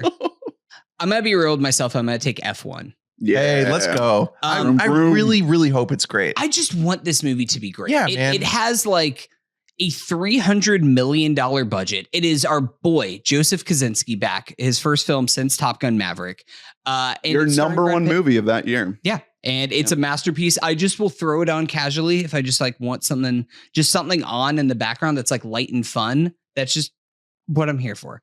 I think that Kosinski like has that big movie eye to him. I mean, the trailer looks fucking great. The trailer is incredible. Yeah. But what I mean by that is like, especially as I've just kind of watched Maverick over and over again, even just putting it on, I do think that the filmmaking of that movie got kind of lost a little bit in the cruisiness of it all. And don't get me wrong, Cruise is incredible in it, but he's got the fucking chops. He put Brad Pitt in a goddamn F1 car and it was just like, you're going to sit there and feel the G-force and feel what it's like to be basically sitting on the concrete going 200 miles an hour.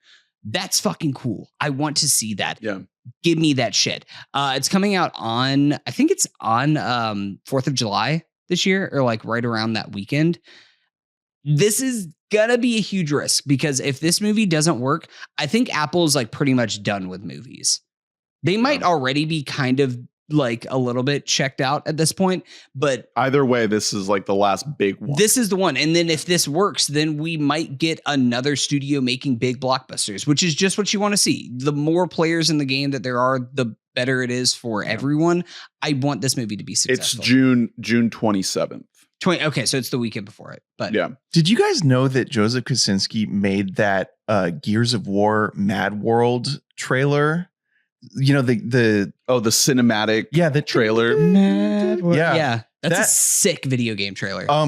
Yeah, it also like the ripple effect, like the negative consequences of that on like the trailer community. My God. Now everyone is trying to take, their moody, like their hurts or whatever. Yeah. They're trying to turn a fun pop song into a moody song. Anyway, he's been around, people like to think of him as like just now breaking because of Top Gun. No, he made Oblivion. He's made like several. He did Tron Legacy. Way back in the day, he did Spiderhead. Oh wait, that came out after Top Gun Maverick. Yeah, we don't want to talk about it. It was a Netflix. Maybe we just let that one go. That's a weird fucking movie.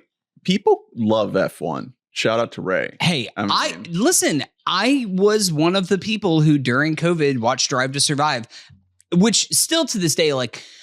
Drive to Survive is the only time that the like trying to turn a sport and the characters in that sport into a show has actually worked.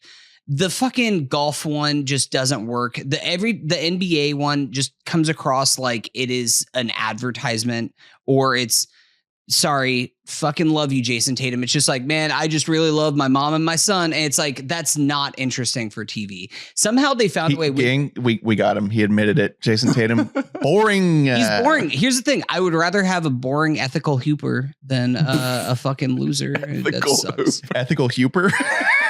Ethical hooper. Oh shit, that's ethical hooper. What's up, ethical hooper? Nice. I love you, Jason.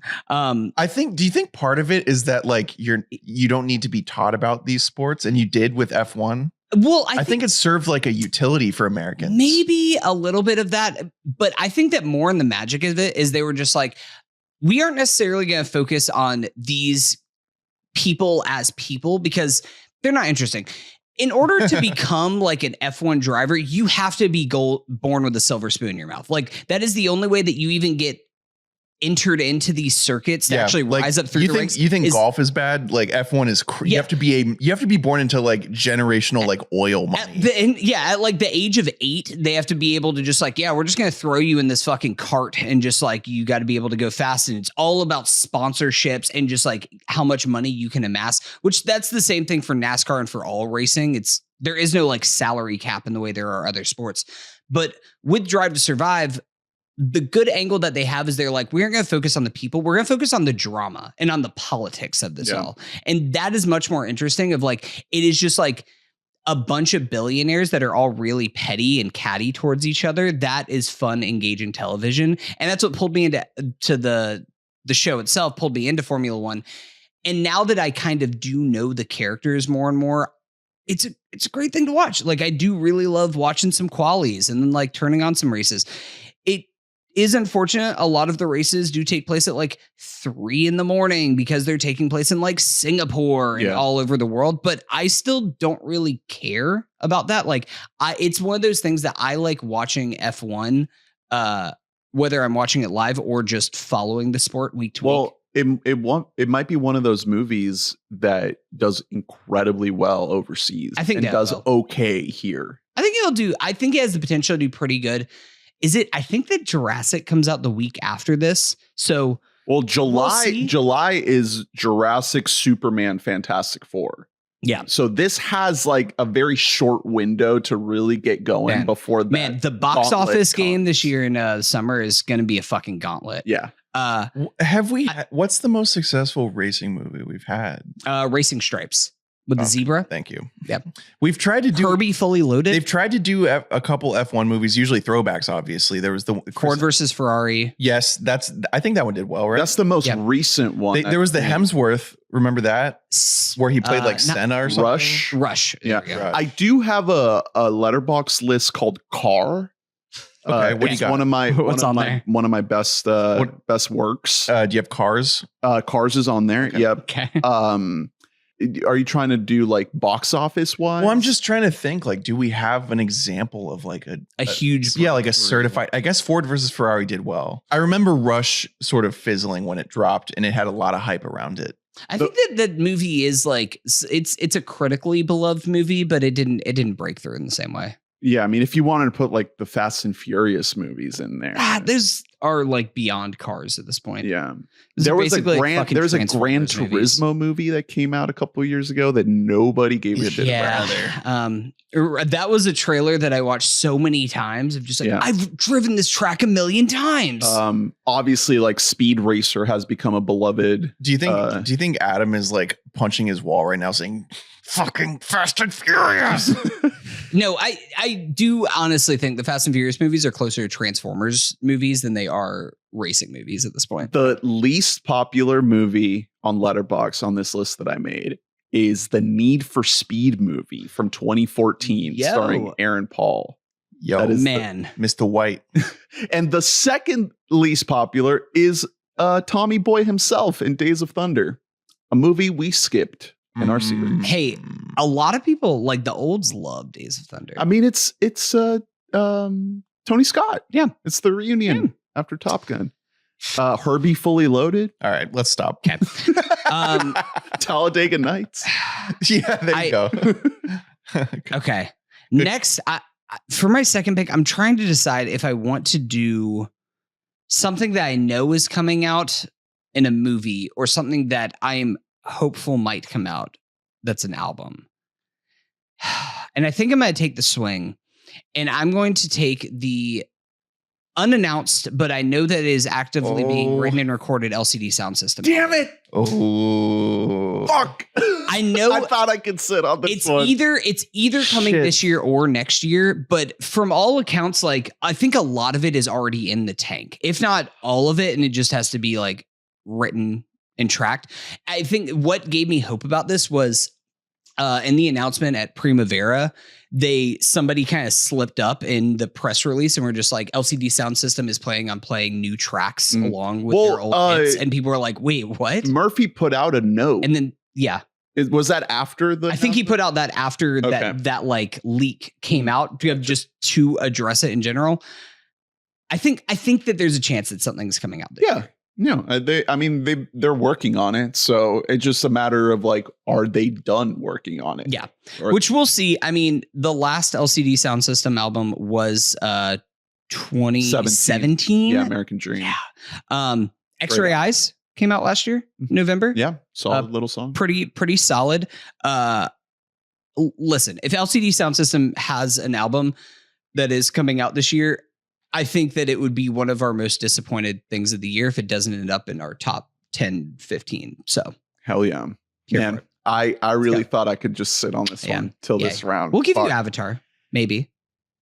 I mean, I'm just going to take Avatar. Okay. Then. Yeah. Well, I have the last pick now, so I couldn't have even taken from you if I wanted. Yeah. Drew, I know you're like fucking clenching your fists now. No, it's okay. Avatar, Fire and Ash. Slated for December. Hopefully it does come out. But yeah, we fell in love with the water people, the water tribe, and now we get to meet the fire people of Pandora. So are they going to be like, because the water people could just like basically breathe underwater or like exist in the water, are the fire people going to be like just in the fire? They're going to be like hot to the touch? Yep. They're going to be steamy. Mm-hmm. Yeah. Are they going to be like a little bit sexy? It's a lot like kind of hot. Did you see the movie Elemental? It's based on that. Oh, yes, of course. You know, Elemental actually taught me what racism is. Right. Yeah. What? Is that what they're...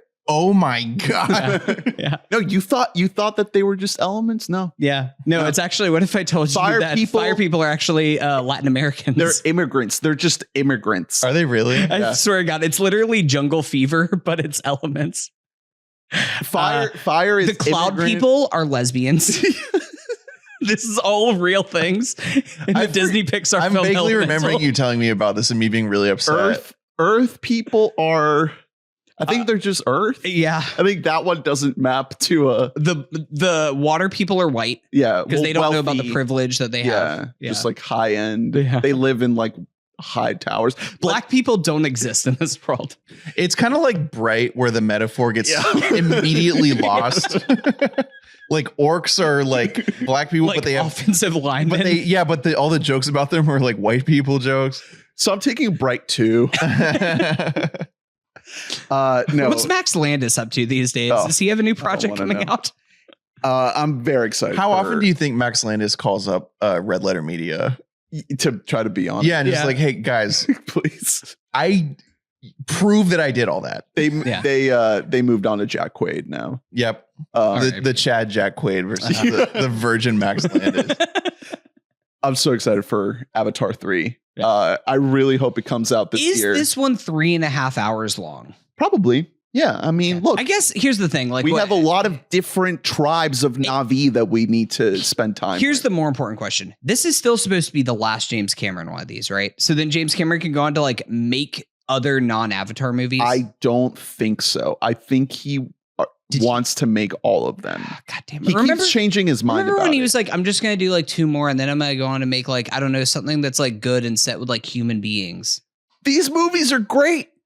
No, Way of Water was incredible. He came in and showed everyone how to fucking do it. He's like, oh, you think just because they're blue that my shit is slop? You think I make slop? You think I make fucking slop, bitch? Can I tell you my thing about? I make art, bitch. This sounds like you talking. Can I tell you my thing with Avatar, The Way of Water? And I said at the time, it looks really good, and then some of the night sequences, like, oh no, it looks like a video game. Also, I think that these maybe movies, the best video game ever made. I think these movies would be better. So we don't like video games now. Interesting. I think the movies would be better without guns. Oh, okay. No guns. What if you had a whale? I got guns. I'm here for it. I got guns in my movie and they won't go. Look, everyone loves to fucking clown on Avatar and say it's a fucking snooze fest. Oh, they're blue. Oh, I don't give a shit because they're fucking blue. Okay, we're allowed to make fun of it. And it's the best shit ever. Here's And the it's thing. the most well-directed action that anyone puts on screen. We're allowed to make fun of Avatar because the floor of this movie is $1.5 billion worldwide. Facts. So I'm allowed to say some negative Facts. things about Facts. Avatar, the Fire and Ash. I'm excited for it. I'll see it. Not a great title. No, Way not at of all. Water was better. Way of Water just like It's no like roll- Final Reckoning. right. Oh, Final Reckoning. That's The Final Reckoning. Yeah. All right. I just want to, for the listeners, I live in the same house as Ernest, but like pretty separated, like in a separate unit. I hear that exact monologue 3 times a day. Which Is that one? you explaining it yelling- to Lee? Ernie, yeah, yelling to his wife, like, oh, they say it's stupid because they're blue. I hear this at 4 a.m. every night. When, like, how long do you think it's going to be until you come home early from work and Ernest actually is hosting like a Navi language club in the garage in the pod studio? yeah. Yeah. Yeah, you're just gonna be like, I thought you weren't gonna be home for another hour. I wonder hear where this, those boys and are then at. Anyway, Atu. I go in there to be like, Ernest, calm down, and no one's in there. You're not talking to anybody. You're just watching Avatar. Oh man. But see, you don't fire it up at home. It's not the same. You got to journey to Pandora. Yeah, I often say that about my favorite movies ever of like, oh God, this is so good. Too bad that it's bad and it doesn't feel good to watch it at home. I didn't say it's bad. I just say it's not as transported. Ernest curses himself for not having the technology at home Right. to serve his Lord. Yeah. Yeah. I got to lock in. I tried to give you a 3D TV that was made in 2008. but It's you not just good didn't want enough. it. Oh, I need okay. the Elon Musk Neuralink VR goggle. That's what's going to convince you to get Neuralink. You'll be able to see everyone as blue. I become blue. I want to look down at my arms and see blue. Or maybe see Fire and Ash. Who knows? Maybe these guys are cooler. Facts. Yeah. All right, Drew. Well, we're at the end of my short list. Your last 2 You get 2 picks. I know. I don't really have any TV shows left on my list that I'm super excited for. There's one that I feel like one of you guys will take, and I'll let you take it. I think it's more important to you guys. Not a ton of music that I'm super stoked for. There's an A$AP Rocky album coming out hopefully this year. I got less excited when I read everything he said about it, because he's talking about how like dark and twisted it is. He hoped that Tim Burton would illustrate the album artwork for it because it's so twisted, but scheduling got in the way. He played the record for Tim Burton, who, according to Rocky, quote, was fucking with it heavy. He said, quote, Burton was like, wow, I didn't know you made that kind of music. I read that and I was like, I'm not going to draft it. Yeah. This isn't what I want, A$AP Rocky. You're supposed to be the coolest guy in the world, A$AP Rocky. What the hell? I don't know, man. Like Danny Elfman worked on the album? No way. No way.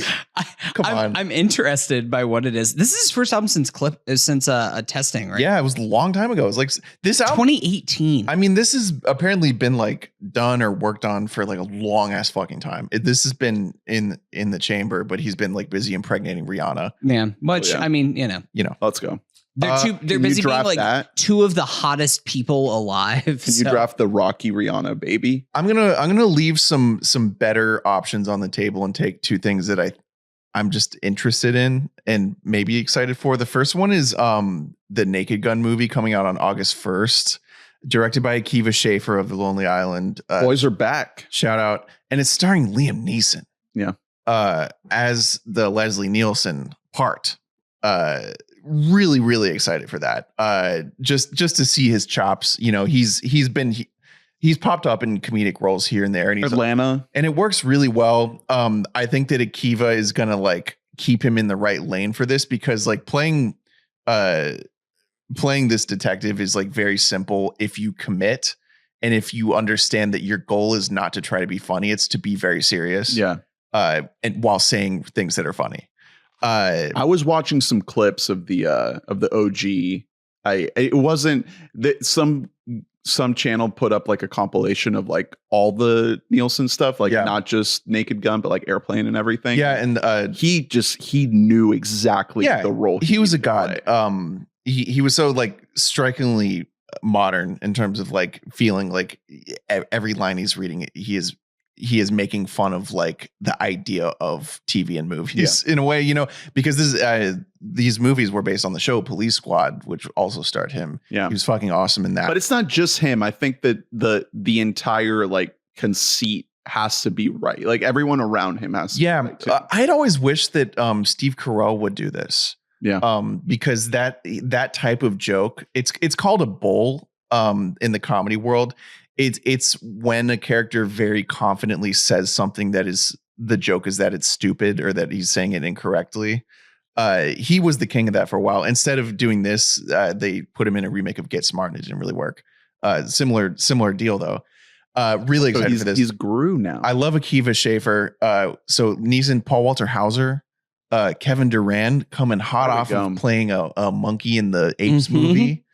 Pamela Anderson. Let's go. Danny Houston, Cody Rhodes. I don't know who they are. I'll be honest. I think it could be great. I think it all is most likely to not be great. I'm going to watch it. Apparently the subtitle is Naked Gun 4 1/4 Law of Toughness. That's cool. I don't know if that's official or that's so cool. 4 1/4 Law of Toughness. That fucking rocks. That's cool. By the way, shout out. Went back and rewatched some of the 2020 MacGruber show that they threw on the cock on Peacock. So funny. Yeah. That was, I think, headed by Yorma, not Akiva from Lonely Island. Is Akiva doing the podcast or is that just Sandberg and Yorma? Yeah. No. It's all of them. Akiva's in there. There were a couple episodes where he was gone because I think he was shooting this. Yorma is gone more of the time. He's shooting something in like Scandinavia, and he has been for a long time now. Oh. Yeah, and I know what it is, but I can't think of it right now. I finally started listening to the podcast. I listened to the Lazy Sunday episode. Nice. Listen to all of them.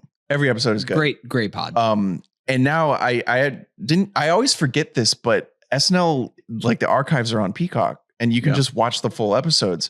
It used to be I used to pay money for CISO so I could watch SNL episodes RIP CISO from like 2006. Now it's just on the cock. Man, the cock is really shaping up to be just a great streaming service. By the way, speaking of things that have already come out that aren't eligible, the Questlove documentary about the music of SNL. Yeah. Fucking incredible. It's a little too long. It's like over 2 hours. And if you have the Peacock ads plan, it's like a little tedious to get through. But man, I loved it. It is so worthwhile to watch. Doesn't Questlove have another doc that's coming out this year too? Yes, he does. Another Sundance. I think that that premiered at Sundance. Sweet gig Questlove's got. Just hanging out. Yeah, hanging out in Studio 8H and literally, I mean, that SNL doc had to be so chill to make. Yeah. He's literally like a floor away from all the archives of SNL. So shouts out to him. The other doc is called Sly Lives, aka The Burden of Black Genius. Yeah. About Sly and the Family Stone. Yeah, Sly and the Family Stone. Cool. Yeah. Which is a really interesting story. I don't know if there's been a like a biopic or anything made about that story, but I feel like it's sitting right there if anyone wants to. The SNL one is called Ladies and Gentlemen, 50 Years of SNL Music. And the first like 10 minutes of it are this extended montage of not all, but just like so many musical guests. And the way it's cut together is absolutely mind blowing. Hell yeah. Second thing I'm going to take is a real swing for the fences. Untitled Trey Parker, Matt Stone, Kendrick Lamar comedy. I had this. That was going to be, Is this even real? Is this coming out? There's like nothing about this except for that it's those three and David Free all together. All-time premise. Incredible premise. They announced last year, they said it's coming out on July 4th. And then they hadn't even started filming it yet. The reason that I'm taking it a little more confidently is because Parker and Stone edit like fucking crazy fast. Mm-hmm.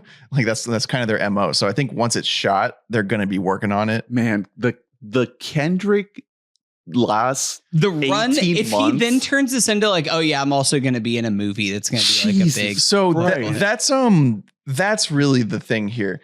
This is a real heat check for Kendrick Lamar. Do you have the premise pulled up? The logline. So the logline is the film will depict a past and present coming to a head when a young black man who is interning as a slave reenactor at a living history museum discovers that his white girlfriend's ancestors once owned his. Nice. That rocks. Great. Let's hear it. I'm here for that shit. So here is a key piece of this. If people don't know, obviously Parker and Stone are South Park. Yeah. Like South Park, Book of Mormon. Book of Mormon, yeah. This movie Basketball was written by Vernon Chapman, who wrote for South Park for many years. Created Wonder Chosen, which is one of the most offensive TV shows ever made on Adult Swim. Also created Xavier Renegade Angel. Oh, hell yeah. Worked on Jackass. He wrote a bunch of eps of Louie. He is like the white guy who like works with black people on really racist stuff, basically. Like, jeez. I am so excited. I really hope it's good. It could be bad. I could see Kendrick's team being like, hey, we're like really doing well right now. And I don't know. Maybe we don't want to take this risk. Or maybe we don't want to like push it super hard. Maybe they just want to kind of like let it come out. This could be fucking incredible though. Like this could be a heater. Kendrick was seen filming it in October. It's also a musical. Oh, wow. Which is very interesting. Trey Parker and Matt Stone wrote the Book of Mormon. Which is wildly funny. That leads me to believe they're capable. I mean, they're capable of a lot more than South Park. The last few years of South Park have been a real downturn.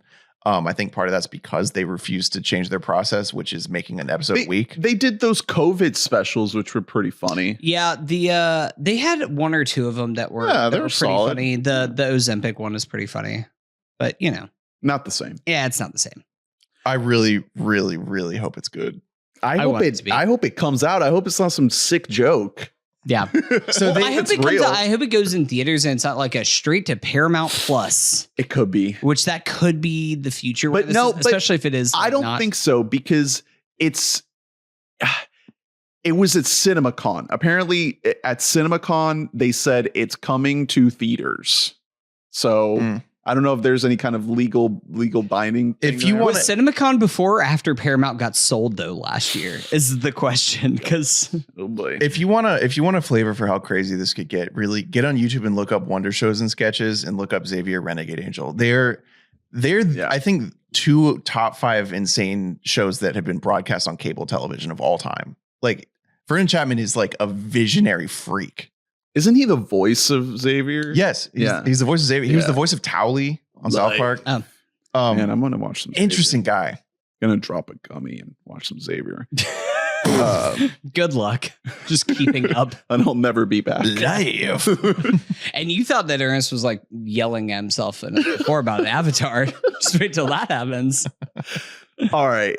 My last pick, man, I could go so many ways here. There's so much shit left on the board. I could go slop. You know, I could take like a Superman or a Fantastic Four. Be true to yourself. Come on. Be true to who you are. The masses are going to be angry at you. I really wanted that LCD Sound System album, and now I'm kind of like floundering a little bit. I'm gonna go TV, and there's a couple TV things that I could go with here. One of them I really want, but I don't think it's coming out this year because I don't think it's even started shooting. so I won't take that. What's that? Lanterns. Oh, The Kyle Chandler, Aaron Pierre DC Green Lantern show. I don't think they can turn that around quick enough. Dude, it's fucking Damon Lindelof doing a Green Lantern show. I don't think I can turn around quick enough. I knew it was Damon Lindelof. That's what I was just gonna so give you your space. I don't want to use this slot for something that won't come out. So I'm gonna take Andor season 2. Okay. On Disney Plus. The best thing that Disney has done with the Star Wars property, easily, short of like a Last Jedi here, a Rogue One there. Andor season 1 is just like, man, this is the promise of franchise, like branded content done by a true artist. Like, it's just, for some reason, something that is incredibly rare, to the point that this might be the only time that it's actually ever happened. And we'll see if it gets replicated with season 2. Tony Gilroy has said that this is it. This is like the end of the story he wants to tell. So if it's anywhere close to the level of quality that season 1 was, we've got a banger. Diego Luna, like, whole gang's here. It's leading directly into the events of Rogue One, so it kind of puts the story into a little bit of a corner. But the best parts of Andor season 1 were not really Andor the character himself. Like, he was interesting, but the things that really made it soar were all the original characters created specifically for the show that were not part of Rogue One. So I'm hopeful that they'll just run it back and do that same thing here. Looking mainly at someone like Stellan Skarsgård as Luthen, just like one of the great all-time Star Wars characters, delivering the most incredible, heavy-hitting, dialogue that just has this resonance to it, unlike anything else that Star Wars has ever done. So, Andor season 2, that's my final pick. Nice, good pick. Good. That was a good earnest pick. You were true to yourself in that last one. Yeah, thanks. Yeah, you were pretending to be someone else when you took Avatar. Yeah, I was like, that's not my friend. Close us out. So there's a couple things that I could do here.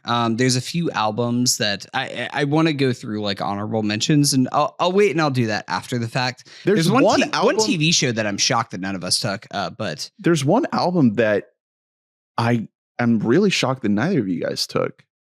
The Car Seat Headrest album. Is that coming? I think so. Do you know for sure that is actually happening? No, am I tripping? I don't think that that's actually been like dated for sure. I mean, a lot of artists are like under contract. Like, they have to put shit out, you know? Well, is it coming out this year? Where are you seeing that? Then that might change what my last pick is. Well, keep in mind that Will Toledo has come out into concerts recently, like wearing a full fursuit. Right. Well, and that does make me reevaluate the band in a positive way. Yeah. I'm upset every time I think about that. It really makes me sad. No, I think I'm gonna stay in the movie space. There are a couple of like indie films that are coming out by like people that I consider like my guys or my gals, my peoples that are coming out this year. And I think, am I going to pivot? Yeah, I think I'm going to take Mother Mary, the new David Lowery film. Nice. So there is not much known about this movie at all. The logline is it's an epic pop melodrama following a fictional musician and her relationship with an iconic fashion designer. The cast is Anne Hathaway, Michaela Cole, Hunter Schafer, FKA Twigs. I'm very excited for everything. Twigs is having a big year. Yeah. New album coming out in a lot of shit. Listen, The Green Knight, it's been 4 years now since The Green Knight came out. David Lowery is just one of the most interesting filmmakers that's working right now. He's been making money working for Disney. Well, he's doing this whole one for you, Yeah. one for me kind of thing. And this is his one for me. And every time that he has had a one for me so far, whether it is A Ghost Story, whether it is The Green Knight, it has just been one of my favorite movies of the year. So I'm here for it. He also pops up in Queer. Oh, he has a scene in Queer. Hey, look at that. I will be honest, because this was the last pick. I was between this and A Big, Bold, Beautiful Journey, the new Kogonada movie.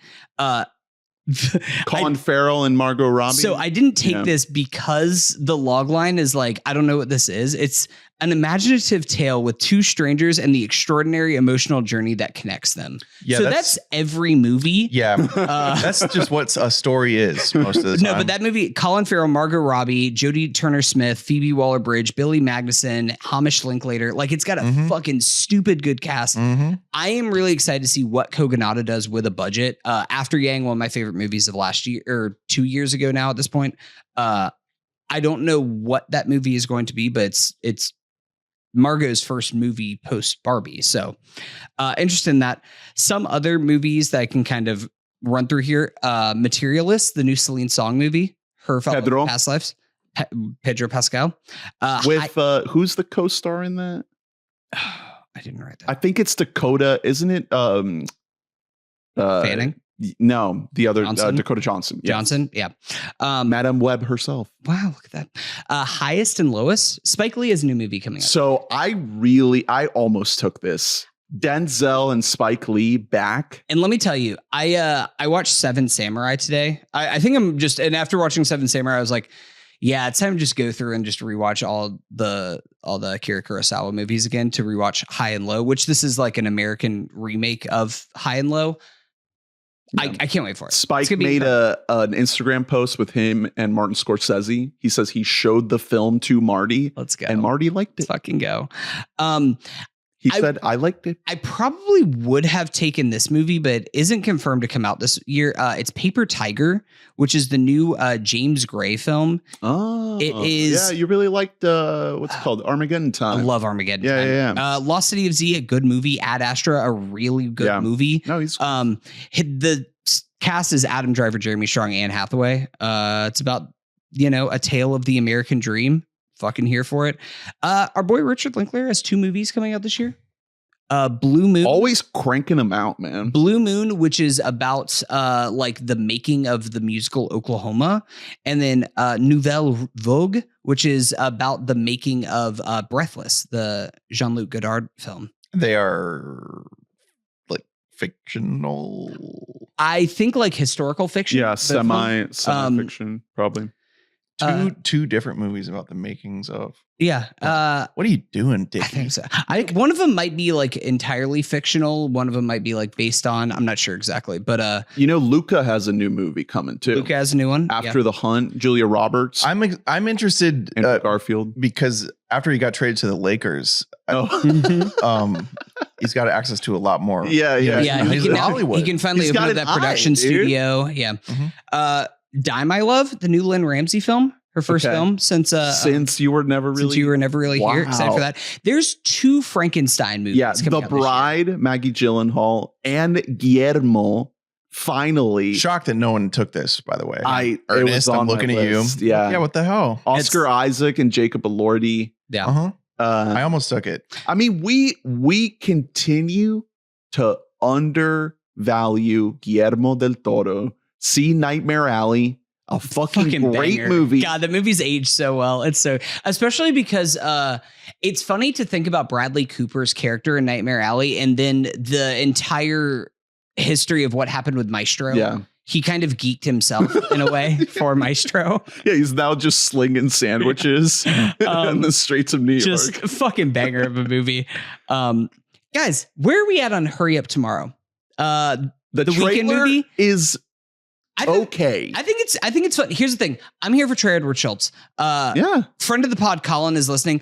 Colin fucking hates Trey Edward Schultz. He thinks he's a hack. I don't know why. Because here's the thing. It Comes at Night, really good movie. Waves, a great movie. This is his first movie since then. I'm here for Trey Edward Schultz. I am interested in what The Weeknd is doing. I think that like I'm giving The Weeknd a little bit of a mulligan on The Idol because I'm going to blame that on the Sam Levinson of it all. And I just want to see if Abel is fully retiring The Weeknd, as it looks like. Did you see he performed at the Grammys? Yeah. So he's going out with a bang. Well, he is. I am going to see him on tour on his final tour as The Weeknd. But like, I do think that this is going to be a little bit of a test for him to be like, all right, buddy, you want to like move on past music and either direct or write or act or whatever it is you want to do that's beyond music. This is a little bit of a test. What do you got here? Is this just a vanity project or does this have like some artistic gas to it? I feel like he's playing himself in this movie, from what I gather. I don't think that we know much of anything. All we know is that it's well, did you see the trailer? Yeah.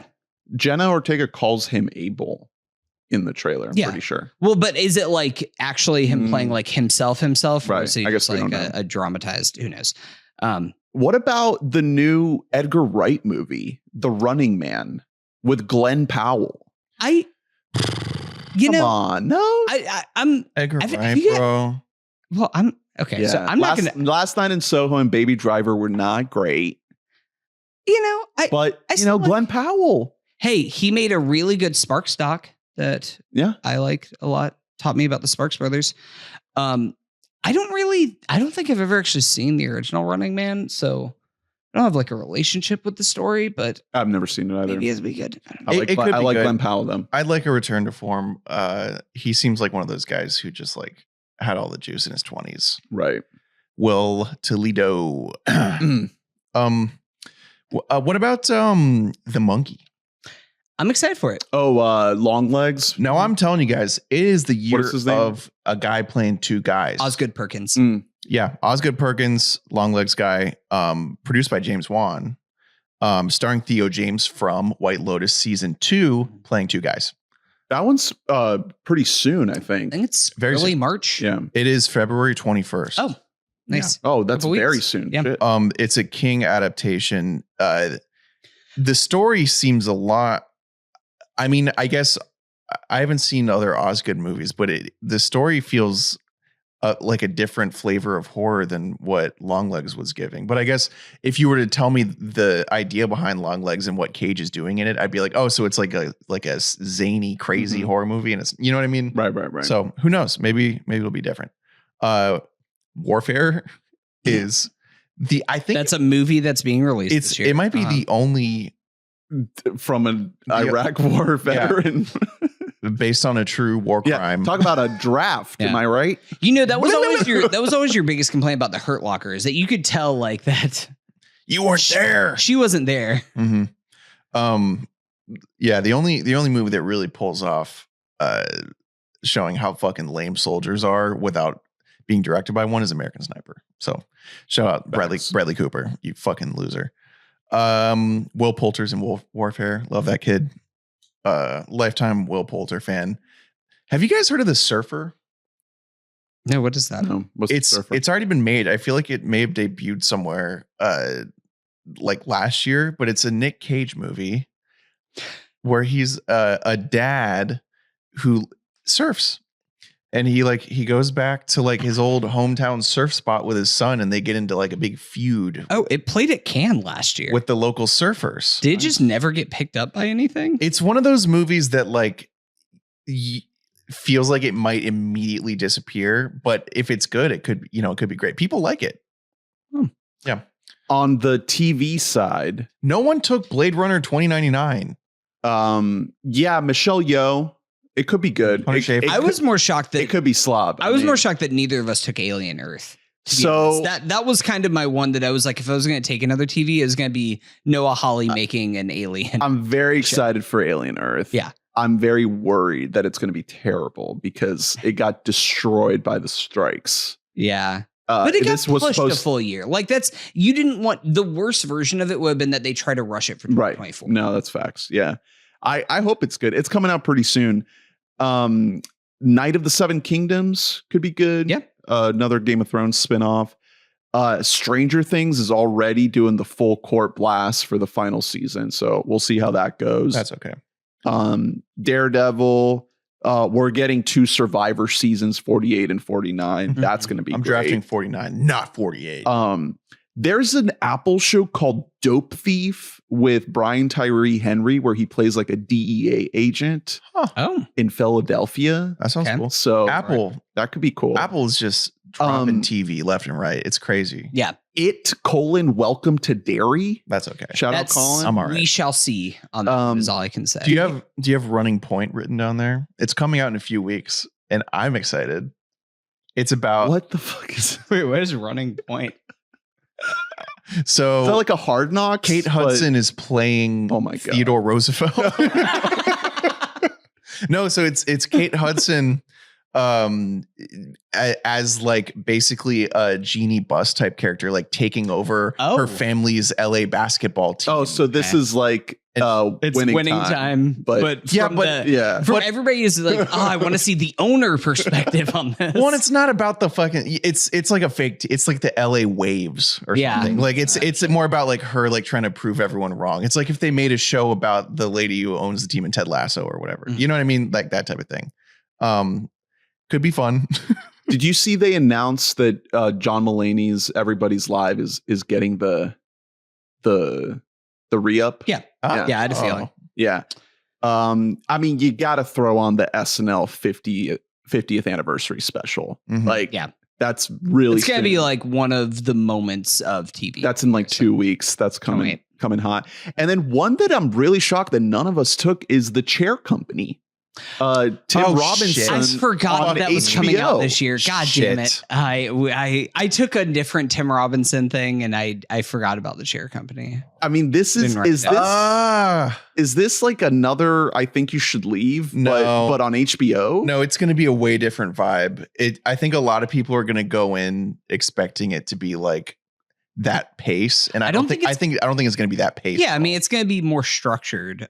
I think it's going to be more of one of those comedies that has like a bit of like a sad tinge to it. Not quite like Baskets level, but I'm imagining that type of vibe. Adam McKay producing, Zach Kanan co-writing. So yeah, I can't believe I cannot believe I kind of forgot about the Tim Robinson movie too. I would have taken that really early. I forgot about The Chair Company, to be perfectly honest, because I definitely would have drafted it. Did you mention The Studio?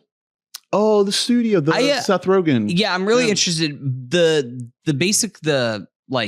pitch for it is that it's like a modern day recreation of The Player, the Robert Altman movie, which is like a masterpiece. So, I mean, speaking of Apple, shout out to Dane For All Mankind season 5, baby. Okay, it's coming. I'm really happy. It's happening. We're mining asteroids. We've got a base on the asteroid. Have they like brought nukes into space yet? Oh. Hell yes, we brought fucking nukes, dude. Okay, that's the whole crux of season 2, dude. I thought they had guns in space on season 2. Yeah. Guess what a nuke is? It's a big gun. Okay. You know, I think that Donald said the same exact thing, actually. The biggest thing of the year that none of us have yet mentioned is GTA 6. Is that coming out for sure this year? I mean, like I said with Death Stranding, it might not, but they keep saying, Rockstar keeps saying it's coming. If that comes out this year, then that might go like above almost like every single thing that we mentioned, because I will just spend like 1,000 hours total playing that game. So there's also a Dune game coming out, so I'll definitely be jumping on that. A few music things that we didn't say. And again, music is very fluid and we don't really know what actually is coming or what isn't. But just some shit that I'm excited for. A new Arm's Length album is slated to come out this year. New Hot Mulligan album is supposed to come out. Songs of Brian is a banger of a single, so we'll see. They have like an impossibly high bar to hit again to meet the levels or even like come close to how would I watch. But a couple smaller acts that have albums that are supposed to come out this year that I'm really excited for. Ben Quad. Really small, like very technical emo pop punk band that I think they're going to have their second LP drop this year. Really excited for them. They had an EP last year that was really exciting. Pool Kids, Tallahassee band, pop punk that are awesome, really exciting, really they remind me a lot of early Paramore. That's like a comp that they get assigned to, but they're a little bit more modern emo than that, but definitely highly recommend checking out them. There's a band called Anxious that actually has an album that's coming out in like a week or two that's really good. They're cool. Soft Cult, which is 2 women-led emo band. They're good. Death Heaven, for my heavy heads out there, have an album that's coming out this year that I think is good. New Turnstile, Charmer. There's a Freddie Gibbs and Madlib album coming out this year, Montana. Coheed and Cambria. The father of make believe. The father of make believe himself. RTJ5. Oh, is that? It's not Is like that real? officially confirmed, but apparently it's like a lot of it's been written and like maybe Interesting. recorded. That could be fun. Pup the band has a There's a single, soon. right? Yeah. Hell yeah. It's a good That'll be single. Good ass single. And then Tunde Adebempe from TV on the Radio released a single, and it's expected he's gonna release a full album. TV on the Radio, cool ass fucking band. Clipping. Anybody? Lil Nas X. New album coming out this year. New Strokes. That's just like a theorized thing. I don't think there's any proof to that whatsoever. I'll just be listening to Wishy all year. Let's go, motherfucker. Yeah. I've just been running Wishy it back. gang! I fucking love Wishy. I've just been running it back just Wishy every day. Just here we go. It's Wishy. Again. Are you down? Are you free? Are you listening to me at all? I'm talking about Love on the Outside. He kind of Banger. sounds like Julian Casablancas a little bit. Yeah, he's a bad singer. I But love listen, him. that's what you want. I fucking love the guy. Yeah. Literally tomorrow, Larry June, 2 Chainz, and The Alchemist collab album. That's gonna be fucking great. I mean, that's gonna be amazing. It's coming out tomorrow. That a new Sharon Van Etten album that apparently is like Squid. that she says is gonna be like very jammy is like what her goal was making that, and then Squid. Yeah. Feb 7. All right. We can wrap it up there. I'm going to read our draft picks for our 25 most anticipated things of 2025. We settled on one overall pick for Severance Season 2, currently airing. And then Hunter, your 8 picks are Mission Impossible, The Final Reckoning, Friendship, White Lotus Season 3, JID's new album, Black Country New Roads new album, F1, Let's go. LCD Sound System's new album, and Mother Mary. Man, crazy how there's no misses in there. Drew, you picked Begonia, the Yorgos film, Eddington, the Astor film, Marty Supreme, the Timmy Safdie collab, Mickey 17, the new Bong, Clips new album, Untitled Vince Gilligan TV series, which White Caro. Maybe White Caro. The Naked Gun, the new, can we call it a Lonely Island project, or is it just a No, it's like it's a legacy sequel. Okay. Yeah. And then Untitled Trey Parker, Matt Stone, Kendrick Lamar comedy film. I selected One Battle After Another, also known as Untitled PTA, Paul Thomas Anderson film. Sinners, the new Ryan Coogler, Michael B. Jordan vampire movie. 28 Years Later, Last of Us Season 2, Wake Up Dead Man, a Knives Out mystery, Death Stranding 2, On the Beach, Avatar, Fire and Ash, and Andor Season 2. Your list has a lot of like zombies and vampires and just the entity of death coming to I went a little genre heavy this year, but I avoided what I'm worried will be too sloppy. I avoided the Supermans and the Fantastic Fours. I really thought that was like, well, we can bank on Ernst just throwing away 2 picks on Superman and Fantastic Four, and you didn't do that, so I'm starting to feel like Superman might be really good. Yeah. I really don't know what I'm 30 now, you know? I'm going to do. I got to go into Pandora world. Speaking of being 30, My Morning Jacket has an album coming out next month. Jay. I can't wait to listen to it in May when I turn 30. I mean, I know we're not. It's gonna sound like a dog whistle to us. Superman, I do think it has a really good chance of being good. I just think that trailer like knocked it down my anticipation a couple slots just because it didn't. But I mean, Nick Holt as Lex Luthor, like I'm there. James Gunn's a good director, and there you go. Yeah. All right, we'll put up the graphic showing everything that we picked up on the socials, up on the Discord. Folks can vote to think who picked the best list It's not a competition, but we like to see. I said up front. This one wasn't for y'all. I already won in my mind palace. I'm rotating a trophy that I won up there in my brain right now. You know, Ernie, you didn't take the slot this year, so I actually don't know who's going to win. You might still win. There is no overwhelming slot to pull in the masses. So, thank you all for listening. Please rate and review and subscribe and like and comment and let us know what you thought of our picks for the 2025 hype draft. Check out WeBoughtaMic.net and get every episode in your inbox. Join the Discord, patreon.com/WeBoughtaMic. Thank you, Discord. Thank you, donors, for sponsoring this episode. Thank you, Run P, for sponsoring this episode. Where will you run P in all these movies that we picked? We'll see. Do any of the movies that are coming out this year have an intermission in them? Avatar. Yeah. It's between the fire and the ash. That's when you go during the ampersand. That's when you run. Next week, I believe the plan is to do a Tom B. Tom wrap-up episode. And we will also give you our thoughts on the Oscar nominations and our predictions for who we think will win this year's Academy Awards. So stick around for that. Until next time, we love you. Bye-bye. Bye.